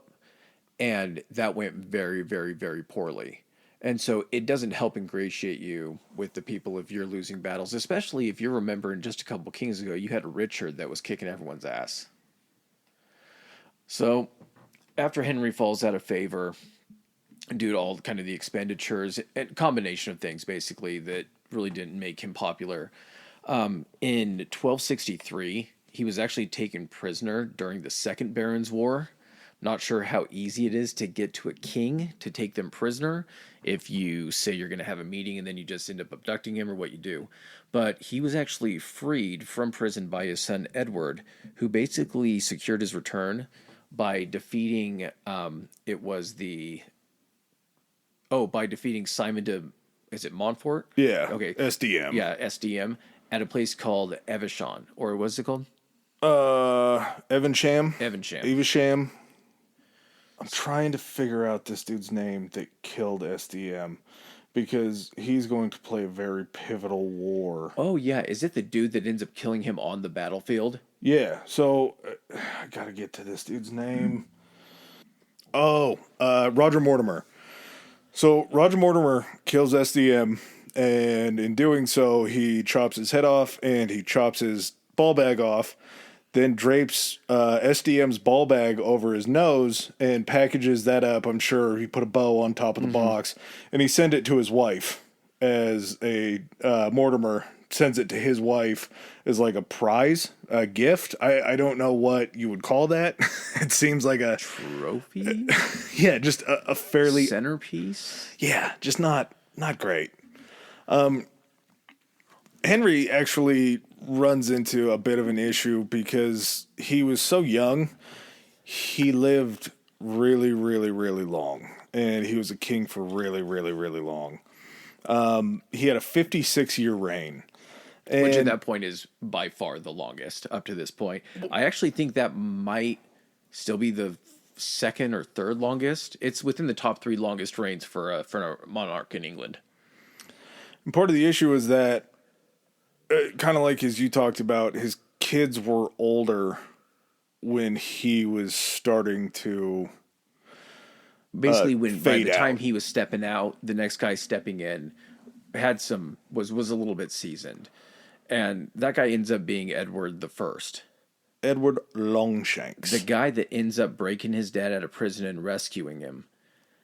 And then also helping to then defeat the guy that kind of backstabbed him and everything. I mean, that guy's got to be a king, right? He was a tall man, which is why he did have the nickname Longshanks. And he basically wasted no time, got to work auditing the kingdom's goods, basically all the feudal payments, started raising the financial reserves, and then basically started kind of finding out, putting his ear to the ground about what was going on in his country for like the common people. And that was huge for them because he would send out these surveys to everybody, just like how things were going, what they would like to see changed. And the common people started paying more taxes and started paying things more confidently, because when you have a government, and that's what the royal family was basically, they were the head of the government. If they're taking an interest in making your life better, you're probably going to be more willing to pay an honest share of your taxes, right? Yeah, when he was doing the surveys and the censuses and everything like that, he basically put together information on how many people were in different areas, what the value of the land was, things like that. And then instead of just being like, everyone's going to pay these taxes, and not really having an idea of what people based on like what they're making can afford to pay and actually be sustainable, he I'm pretty sure Edward is the one that developed a system of taxes where they were then taxed upon what the value of like the land was. Yeah. So everything was a little more tailored, which gave people the ability to not get fucked if, they were paying taxes that were meant for people that were making twice or three times as much money as they were. Along with that, he expanded Parliament. He brought in, I believe it was knights, clergy, and nobility into Parliament. So kind of bit of everything. Yeah, and they said it's sort of he was trying to bring the middle class in, or at least make them feel like they had a seat at the table. Yeah, it sort of expanded everything out to kind of make people think, okay, he does care more about more than just himself, more than just his royal family. He actually succeeds where SDM didn't, and he gets all of the Jews expelled out of England. Now, I've had this fascination with why anti-Semitism happens and why it happens so early. Obviously, the whole Jesus thing was big. This is pretty fucked up and dumb. Just the way, how casually. Obviously, that Jesus thing was big. I mean, I guess it's a reason. I think if the Jews weren't going to kill Jesus, I think somebody else probably was. Yeah. It was just sort of who got to him first. Wasn't it the Romans that killed Jesus? Pontius Pilate. They say it was the Jews because it was someone that actually turned him over to the Romans. But hey, the Romans were the ones that stabbed him. Yeah, and put him up Pontius on the cross. Pilate was the guy that pulled the trigger on the whole thing. This reasoning for not liking Jews and this bout of anti-Semitism was because Christianity didn't allow a loan giver to charge interest. Just by religion, you weren't allowed to charge interest on a loan. In the Jewish faith, you were allowed to charge an interest on a loan. So that's kind of what the idea of a loan is. Yeah, very much so. So basically, the Jews were kicked out of England because for developing the modern loan system. Yeah, and if you want to play the whole piety card and say, well, God told us that we're not allowed to take interest on loans, but you guys are, so therefore God doesn't like you and it's in our favor to kick you out and expel you. That seems like a pretty bad reasoning to do it. But again, if you're a Christian... So listen, weird thing. So God says you're not allowed to charge interest on these loans. God also says that we're supposed to kill all the people down in Jerusalem that don't believe in our God. I don't know. He's weird like that. Yeah. The guy that sort of built his legend and his legacy on being nice to everybody and loving everyone doesn't like that you guys charge interest. So at this point where Normandy and those areas in France are still actually controlled by whoever, the King of France is at that point, I think at this point, Edward's looking around and he says, well, we don't have the Duke of Normandy title anymore because we don't have a Normandy. I don't have anywhere to go ahead and send my heir to kind of get some training for when he's going to be king. So what he does is he actually conquers Wales and creates the office of a Prince of Wales, which is that a title that still exists? Yep, I believe. It was Diana, Princess of Wales, right? Yeah, I think that's what the next in line is now. It is. So that's what I'm saying. He had to essentially, he's like, fuck, where are we going to put my kid? Where are we going to put my kid? And he's like, Scotland? He's like, oh, no, I can't send him to Scotland. Wales. We'll just conquer Wales. And then we'll send him there and he can do that. So yeah, he creates that office for his son and he serves as the Prince of Wales. They do some fucked up shit in Wales, too. I know. Well, listen, we're trying to get through this, man. We're an hour and 40 into it. So basically, as part of his time that he's ruling, Longshanks goes and basically invades Scotland. And he has some initial successes in Scotland. But basically, the Scots they had this in battle. They had this tactic of, they called it like the hedgehog. And it reminds me of kind of like on 300 at the very end where Leonidas has all the remaining Spartans behind him and they got the shields up and all the spears pointing outward. Yeah. It's kind of that formation. And firing bows and everything like that, these guys were covered by shields. Part of the English strength was also cavalry. And so they would send in like mounted knights, because that's what essentially, knights were the guys wearing armor. Not everyone was a knight that was fighting it. Knights were basically like the armored guys and the guys on horses on the battlefield with the lances and everything. That wasn't just everybody, despite maybe common thought that like the battlefields were just full of metal clanking around. So he also had, because they did have cavalry, it was a huge advantage, but these tactics of the Scots actually kind of made it to where the cavalry wasn't effective because the horses couldn't get too close to these, basically these shield walls or these kind of like shield orbs or whatever, Yeah. without taking damage. And so they end up getting kicked out of Scotland. And basically at this point, the Scots also, do they start making their kind of their little dalliances with the French at this point as well? So that's where the whole the fact that Edward went into Scotland and had as much success as he did, the reason that he was able to do it was because Scotland had had a succession crisis where everybody had died. They brought Edward in to kind of facilitate finding a new king. He puts a new king in power. They're still in the situation where it's like, you guys are having a king because we're allowing you to have a king. Yeah. Okay.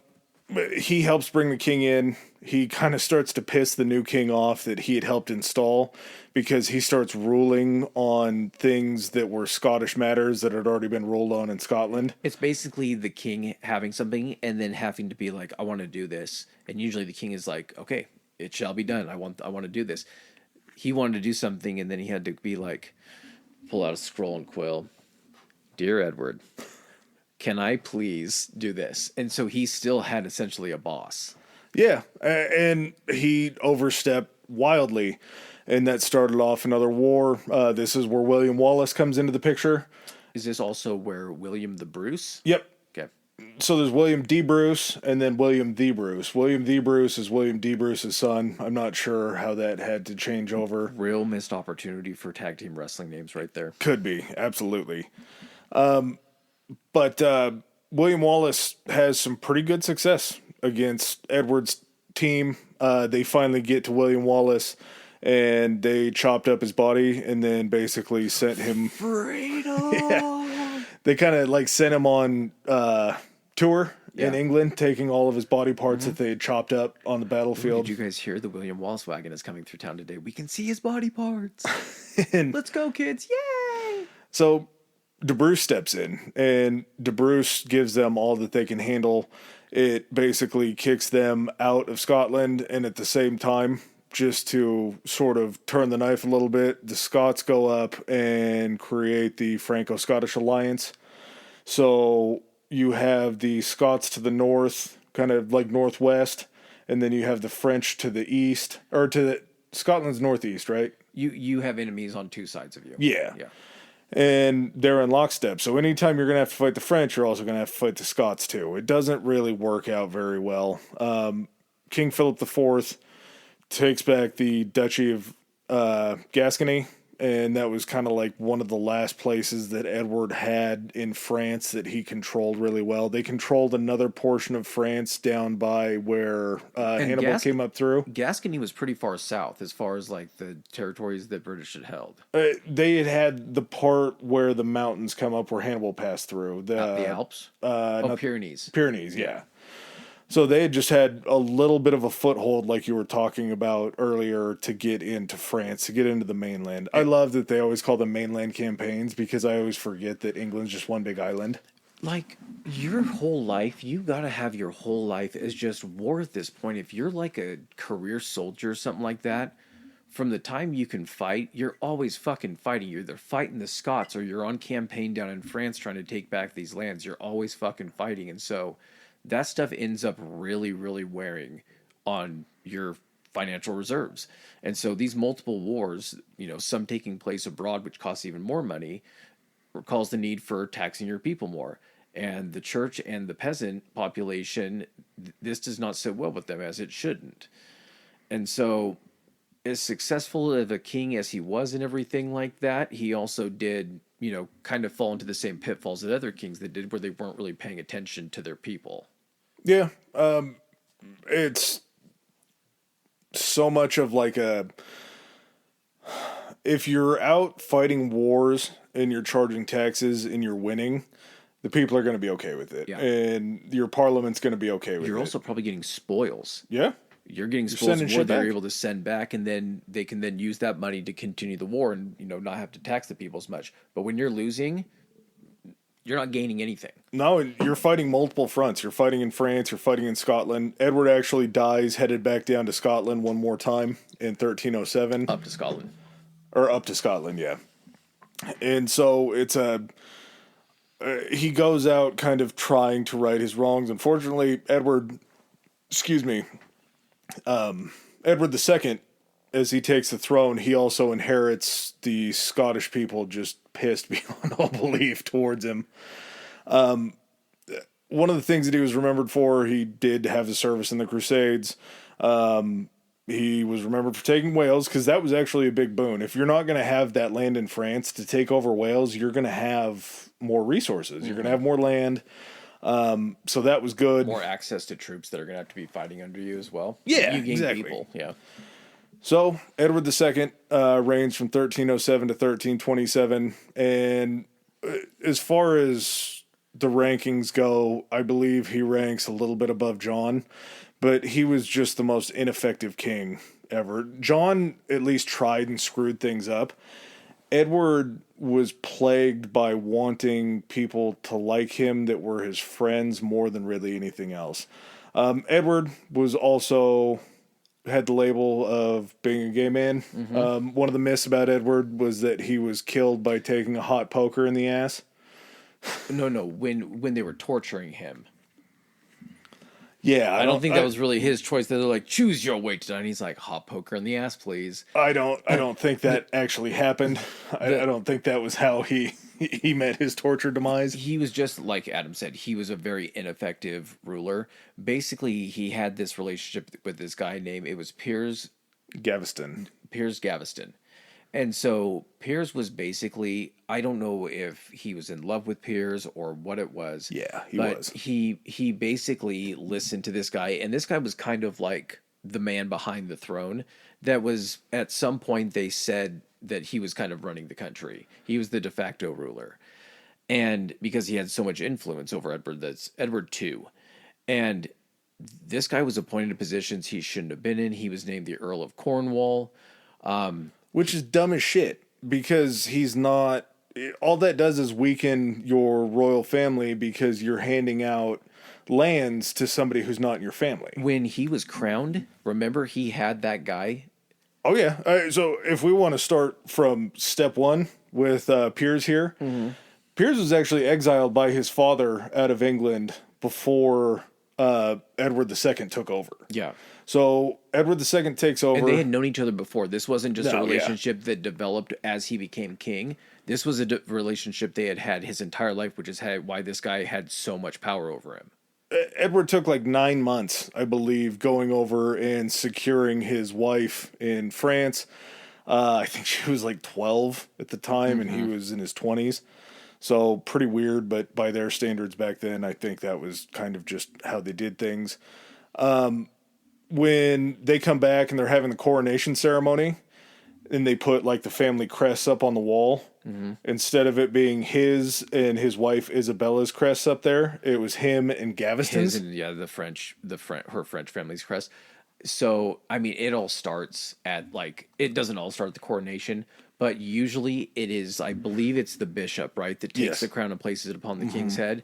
This dude tries to pull a pseudo-Napoleon, and instead Edward II has Piers take the crown and crown him.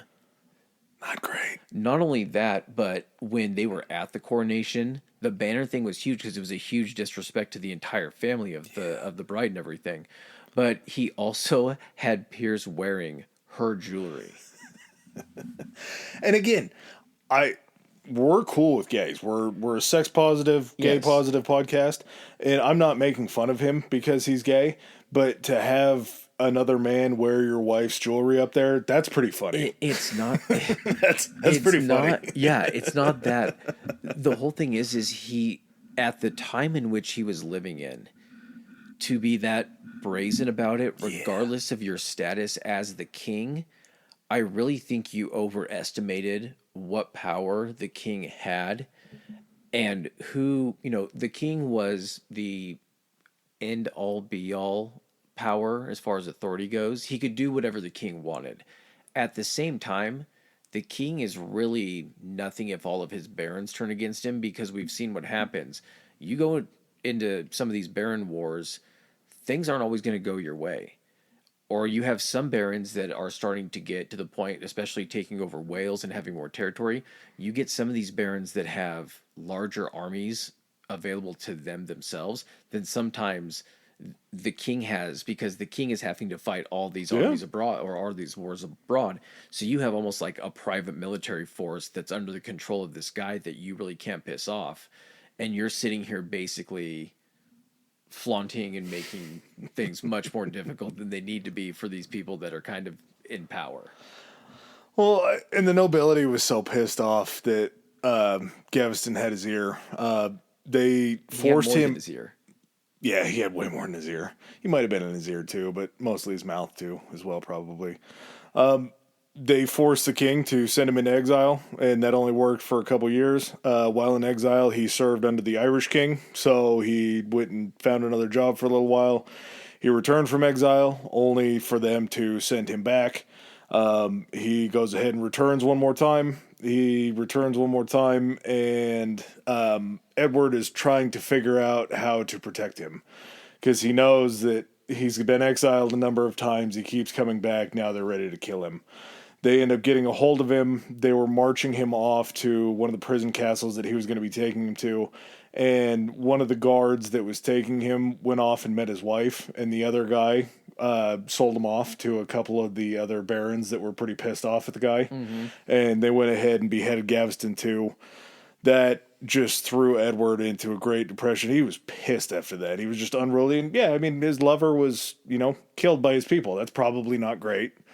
Isabella at this point was like, dude, you gotta quit fucking around on me. Mm-hmm. You're way too open. In any other instance, it's a slap it's in the face of everybody, and in the age that it was in, where the church is in power and everything like that, and you're trying to maintain a good standing.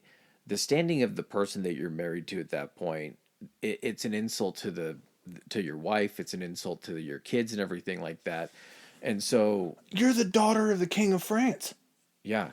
You're pretty important yourself. Yeah, exactly. And, at this point, the marriage between those two ends up, of course, I'm sure it was strained throughout that. Yeah. But the simple fact that this throws him into like basically a huge depression spiral. Jesus. That really, really strained it. Also, I mean, the questioning of being gay, him and his wife, I believe, had a number of kids together, and he had a number of kids with his consorts too. They did. So it's kind of one of those things where he's probably bi. Yeah. That's what it feels like to me. Here's the thing. The guy's doing his duty. He's just looking for a warm hole that loves him. He's doing it, yeah. Okay, here's the other thing too. He's the king. What's the whole, it's good to be the king. The king should be able to do whatever. Look what Alexander did. Alexander had dudes and chicks. Yep. Alexander was the man. There's something about having that much power that makes you want to experiment. And he's also doing his duty to provide heirs. Yeah. That they don't have to worry about. So, I mean, maybe people should have just got the stick out of their ass. You would think that until we meet the father-son tandem of Hugh Despenser and Hugh Despenser. The Hughes. The two Hughes go ahead and show up in Edward II's life, and they sort of fill the role that Gaveston was, mainly Hugh Despenser's son. Hugh Despenser Sr. found an opening for Hugh Despenser Jr., which just happened to be one of Edward's orifices. I was waiting to see if you were going to do that. As close friends and advisors to the kings, it pissed the barons off again. The barons went through and seized all of the Despenser lands. They just got rid of this guy. Yeah. That has had your ear and been puppeting you this entire time. It's happening fucking again. Mm-hmm. And it's just another good-looking man that rolls into town and gets his ear. I think there is sort of a part of it to where I think Edward was loved by a lot of people, his father, besides the Scottish debacle and everything like that. I think he was looked upon as a pretty good king. And maybe Edward II, not feeling that love from the people started to turn inward. Maybe he didn't give the people a chance to love him. I'm just trying to figure out. It's not only that, man, but like some of these people don't ask to be in these roles. Sometimes you're just born and just the way you're wired, you don't want to do this shit. You're good at something else. You're an invert. You're an introvert. You don't like being the center of attention. You don't like having to make decisions. You would be perfect as a second or third brother that gets to stay the prince the entire time. Guess what? Had he stayed the prince the entire time, him and him and Piers could have just, he wouldn't have had the marriage to the fucking king of France's daughter. He wouldn't have been that high profile. He could have had that relationship and been fine for the rest of his life. It would have been a secret at court and everything. Did you hear what but It's like the righteous gemstones. some people that get put into this role are better in other roles. They don't ask for it, and they just, I guess, at some point, if they're disinterested in it or don't really take it seriously, I mean, that's kind of the shit that happens. Hey, I bet he would have been a great interior designer, though. He would have been a fantastic prince. Could have been a real good interior decorator. Along with the dispenser debacle that's going on, he just keeps losing to the Scots. Robert the Bruce is just kicking the living shit out of him in Scotland. And public sentiment's just like, dude, you're fucking up at home, you're fucking up abroad. What are we doing here? Why does this keep happening? So the whole idea behind the barons going after the dispensers was they wanted the exile. They wanted them to go just like they wanted Gaviscon to go too. He ends up squashing that revolt and saves the dispensers from being sent away. During his war with France, he thought, well, Isabella needs to go back to France and talk to her brother, who's the king now. We need to make some inroads here. We need to make something happen. So he sends Isabella and his son, Edward III, back to France to negotiate peace, and she negotiates peace. Then she sends back a letter to Edward that says, as long as the dispensers are there, I will not be there. You need to get rid of them before we need to get back. While she was there, Isabella shacked up with the grandson of somebody that we had just talked about, Roger Mortimer. So the guy that teabagged SDM's own face and then sent that to his wife, his grandson is now hooking up because he was sent into exile. Wait, how is that his grandson? Because how long ago did that happen? Was it Roger Mortimer or his grandson? It would have been before Edward the First.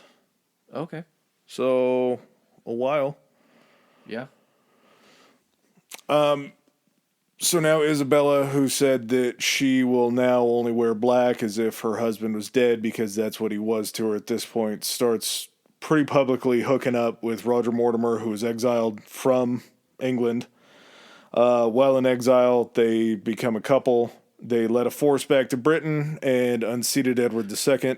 Okay, I'm sorry, I'm fixated on this. So it is Roger Mortimer. It's not his grandson. It's not Roger Mortimer's grandson. Are you sure? No, it says Roger Mortimer. I'm looking it up, and you wrote Roger Mortimer. The timing doesn't match up. I think they were the same names, though. They were both named Roger Mortimer. Okay. Because for Mortimer to be at the age to hook up with Isabella and at the age to also kill SDM, we're talking about a matter of like 40 years. Okay. Somewhere along there. So regardless, they lead this force back over into England, and Mortimer's forces go ahead and unseat Edward II. He escapes to Wales. He was captured in Wales. He was forced to abdicate his throne.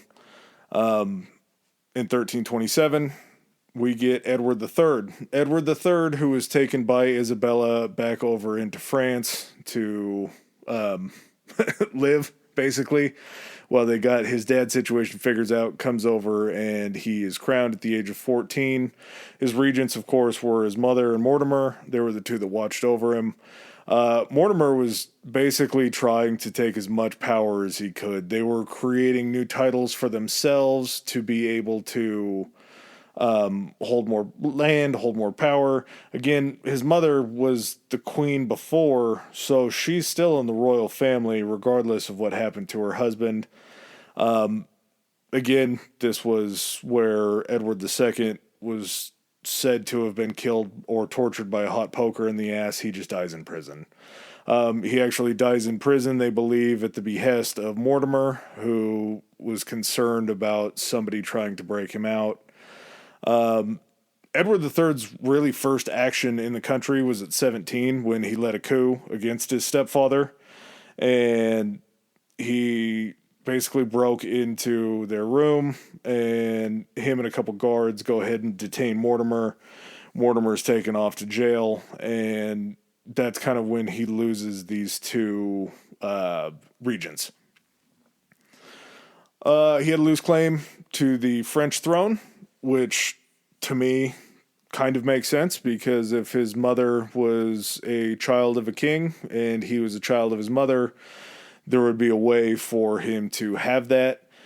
The French used something called the agnatic succession, which means that succession can only flow through the male line and not the female line. So that was how they refuted the claim. And this whole thing started off the 100 Years' War with France. His claim to the French throne started off the 100 Years' War with France. And it was tough for him because everybody that had gone into France recently, after John, after Edward, they just kept losing in France. So he wasn't going to be able to get the money to go over and fight in France. And we're not going to keep paying you if you're like you're beating a dead horse. You're not going to win this one. Yeah. So basically, yeah, he built up a very large grouping of soldiers. Excuse me, and just did it himself. They redid Magna Carta, and as soon as that happened, they took these forces over into France and just ended up beating up the French. Then the following next couple days, they took on Scottish forces and also won against the Scottish forces. In 1356, the French king John II and his son Philip were captured in a battle, and they actually escape. And John is so angry at his son for escaping that he goes back in and basically sits in jail for his son. So he has the French king in his custody. 1360, they accepted the Treaty of a word that got smudged out, but Betrigue, something like that. Betrigue, I don't know. And he just went ahead and renounced his claim to the throne of France. But in doing so, he was allowed to keep all of his French possessions under his sole control. So everything that he had won after pushing his way back into France, after everybody at home was like, we don't have any money for you.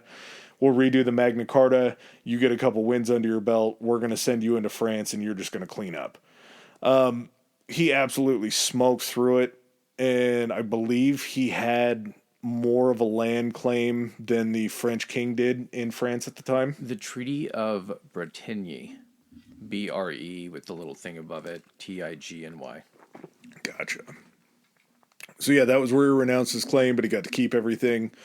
One of his major setbacks in this whole thing was he reigned during the time of the bubonic plague, and the bubonic plague went ahead and claimed half the Black Death, baby. Yeah, dude, half the population of England died. Yeah. Half the population seems like so many people. And unfortunately, they said it traveled from flies to rats, right? Or just rats are what spread it. And then they said it would travel 3 miles. Weirdly enough, like the way they went back and tracked it and everything like that when they had the ability to do that. They said it spread 3 miles per day. It spread 3 miles per day? Yeah. Oh my God. So you really have an issue as far as losing half your people of England. Then we get to kind of where his succession was going. After the death of his heir apparent, his name was Edward the Black Prince. And Edward the Black Prince seemed like he was going to be a very good kind of king in waiting. He dies, and so the next plan of succession is going to be Edward's son will be the next king. Upon the Black Prince's death, Edward's fourth son, his name was John of Gaunt, and he swore an oath to protect the Black Prince's son Richard. But unfortunately, the people surrounding Edward weren't a real, or it was Edward, right? Yeah, Edward the Third. Yeah, okay. Trey. We'll call him Trey. There you That go. makes sense. Trey didn't mind John. He liked John a lot. But as far as the Parliament or kind of pseudo whatever you want That's why to you call, don't name someone John. yeah, You automatically don't have the faith that you're like, what's his name, John? Mm-mm. yeah, it was a bad choice. It was nice that you did it. It was a bad choice. John of Gaunt worked against Parliament. They had something called a bad Parliament and a good Parliament. The good Parliament kind of started to take control of the kingship as far as taking some of the powers away. John pushed away. Through the second bad Parliament, John basically convinced them that he was going to take back a lot of the things that the good Parliament got done. So as that happens, John of Gaunt's kind of like, ugh, we don't really like you hanging out around Richard because you might end up pushing him against us too. So they convinced Trey's to lose a little bit of faith in John too. Trey died of an infected abscess that led to a stroke in 1377. As soon as he dies, Richard II goes ahead and takes the throne in 1377. He goes to 1399. He took the throne at age 10. Yeah, you're not really going to have a voice of your own opinion at 10. So, unfortunately, because of his age and really knowing not what he's doing, his uncles John and Thomas was of Woodstock, right? Yep. Thomas of Woodstock were basically his leading regent councils. So, regardless if John didn't get the title of king, for at least a while, he got to basically act as king. But he's a pretty apt ruler himself. By 1381, so he would have been 14 at the time, he was suppressing peasant revolts because the Black Death had caused so much socioeconomic and political strife. Would have liked to see that say resolved peasant revolt due to socioeconomic political reasons. Huh?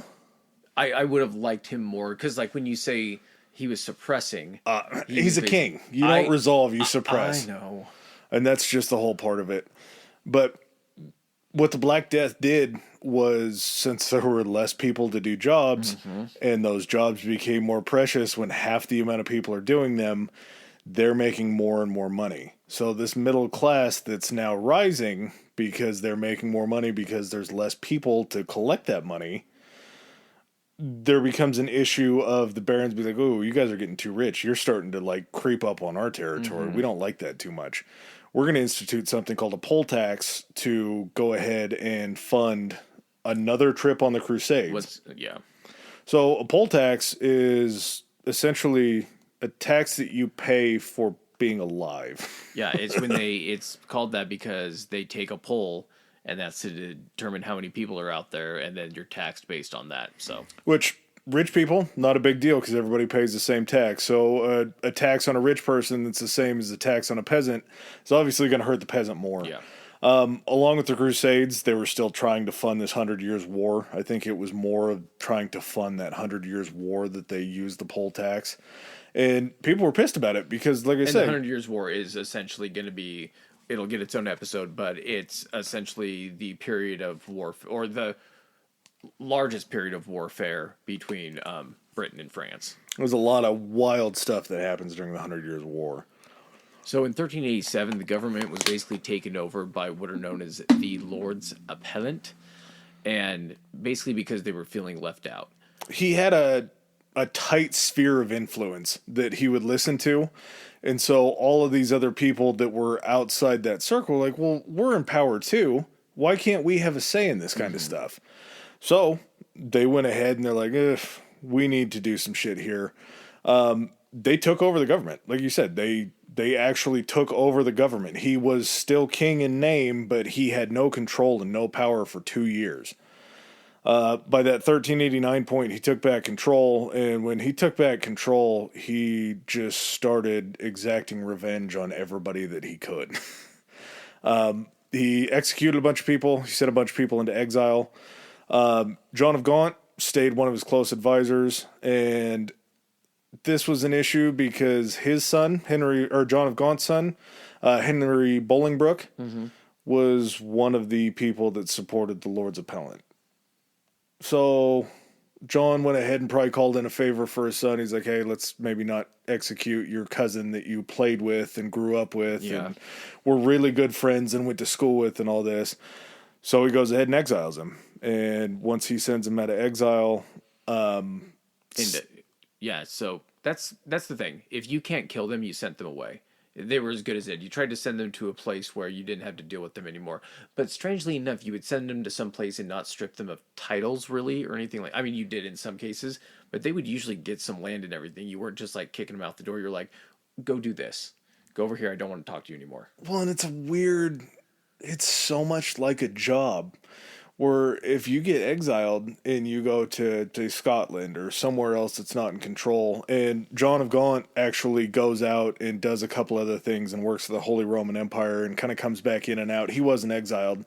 But if you had that status and then you were exiled, there were other countries that were willing to take you on and give you lordships or give you dukedoms. One of the guys that was exiled for 10 years was exiled in Paris. It's like, oh, you got exiled in Paris? You showed up in another country and they gave you this sweet position and still paid you a bunch of money. Because you give them some information on the inner workings of like, oh, you poor thing. So exile wasn't always the worst thing that could happen to you. And like we saw with Gaveston, you can just kind of come back eventually. Things got real dark after the exile. Henry was taken away and sent out, like we said, because of the Lord's Appellant shit. During his exile, his father John passes away, and while he was gone, Richard just goes ahead and disinherits Henry from all of his father's land and his holdings and everything. He was just waiting till John was gone, because essentially if he knew that that's what he was going to do. He exiled him just because John was asking him. As soon as John was gone, he no longer had to deal with John, and so he just hit Richard exactly where he knew it would hurt him most. Basically, as soon as he passed, oh, by the way, all that inheritance from your father, bing, bang, boom, it's gone. And then basically just absorbed all of John's holdings himself. Well, and to your point, him not killing Henry, he said that Henry could come back and get all of his father's stuff if he came and asked him for it face to face. Yeah. Kiss the ring. Yeah, all he wanted him to do was come back and acknowledge his kingship and probably kill him and then just keep his shit. He made a very, very bad enemy of Henry. And as far as being fans of these people, I like this. This, to me, everything that we've talked about feels just like bad TV. Yeah. And the fact that this was real and all happened. Premium cable on HBO. Yeah, this is like shitty reality TV is what it feels like to me. So, Henry's trying to figure out how to get back to England. He's probably a little bit pissed off that his cousin just went ahead and took all of his dead shit that he was the rightful heir to. Yeah, so not only that is, if you're looking at it, you might be thinking like, well, why would John try to come back to England? How's he going to overthrow him? What's like his claim to the throne? Essentially, was Henry coming back to England? That's what I'm saying, because John, essentially being one of the sons and potentially an heir, being his firstborn, Henry being his firstborn, he thought that was going to be a claim enough to be like, hey, I have a blood claim to the throne. Why don't you guys support me and I'll make things a little easier for you? And that's exactly what he does. He ends up coming back while Richard is on a military campaign in Ireland and basically starts taking lands from the people that are, that opposed him when he was there. Well, there was sort of a weird claim for Henry too, because John was his fourth son. And the gentleman Thomas of Woodstock was actually number 3. Mm-hmm. So technically his son had more of a claim to it than Henry would have. Yeah. Just based upon sons and their sons and all of that. Mm-hmm. But as Henry comes back in, he gets very, very lucky because Richard is out of the country. Yeah. Oh, you just missed him. He just headed for Ireland. And beyond that, all of Richard's just tyranny and his poor governing and everything that he's done to piss everybody else off. Looking for a change management. Yeah, and all of a sudden Henry rolls into town. Oh my God, it's this new guy, and he's got the right blood. He's got the right pedigree. Richard's out of town. What do you think we should do here? Very quickly, Henry rose with all of this support that he got from all these people that had just had enough of Richard. Richard had overstayed his welcome. They had had a pretty bad run recently of kings where stuff didn't go right. And maybe switching things up quickly was going to be a better move. Well, and here's the thing. So Richard's out of the country. Henry gets in there and has a coronation as king. While Richard technically is still king but out of the country, that's how much support he has. And when fucking Richard gets back, new king in town, he ends up getting imprisoned. Well, he got the crown before Richard came back. His coronation happened. No, I know. That's what I'm saying. Richard was still king. He was just out of the country. Yeah, and then Henry came in and got crowned. Yes. But he hadn't had the coronation yet. Like they gave him the title of king before they gave him the crown and did the whole show. Okay. So it was during that transition. Essentially, while he was out in Ireland, father dies. He hasn't been properly coronated yet. Henry beats him to it. Yeah, exactly. So Richard comes back and they have a face-to-face September 1st. And he's like, man, you're out. I came back. These people love me. They already gave me the kingship. Let's go ahead and finish this. He imprisons him. And then October 13th is when Henry has his coronation. So he has his coronation while Richard's in jail. There is still a contingent of people that liked Richard and that wanted to see him get out. He foiled this plot that was called the Epiphany Rising, and it was a plot to kill Henry and then free Richard. That's the name of a goddamn Tom Clancy book. It does kind of sound like it, huh? It's a hot name that they came up with. Unfortunately, they must have spent too much time planning the name and less time on the trying to kill Henry. So Henry foils this plot. There's so many weird things about Richard, and I don't know if maybe he just had good storytellers on his side. But after this whole thing happens, he's like, well, shit. Richard could become a problem later on. If I just had to squash this plot to kill me and free him. You know who you can't break out of prison? A dead man. So, yeah, pretty much cuts to the chase, and he's like, well, I guess I don't have to order him killed. I can just order him not fed. And basically starves him to death. After that, just as to, cherry on the Sunday, and just to send any messages to any of those people that participated in that little Epiphany Rising thing, puts his body on display in St. Paul's Cathedral. Little scary pace, dead body. Well, the main reason why he did it was because even after it had come out that Richard had starved and died in prison, there were people saying that Richard hadn't died. There was conspiracy theories that Richard wasn't dead. I saw Elvis, yeah. And that he was still coming back. JFK's coming back to run for president, or RFK, yeah. Exactly. And there were reports outside the country that he was spotted in different areas. Just squash that shit. So let's put him in the cathedral. Let's let everybody see his dead body, and maybe that'll work out. Shh. See, that's him. All right, so essentially with the, and at that point, how much longer did Richard reign after that? What do you mean? He was dead. Oh, yeah, that was Richard dead. Yeah, so never mind. Okay. Henry is going to be our start in the next time that we pick this up. The Lancasters, is that right? Yes. Yeah, and for as crazy as this was, I think if this feels like a little bit of a frenetic episode, it's because we started trying at biting the entire apple. Yeah. And realized very quickly that the apple was like an elephant apple. Yeah, we need to nibble at this thing. So our next round is probably going to be a little bit better put together because we're going to have just a good scope of work. And the Lancaster clan dynasty, they make these guys seem like amateur hour. Like the drama ratchets. So think of it in a way of it's not like another family taking over anything. So this essentially ends what's called the Plantagenet. era of the British monarchy.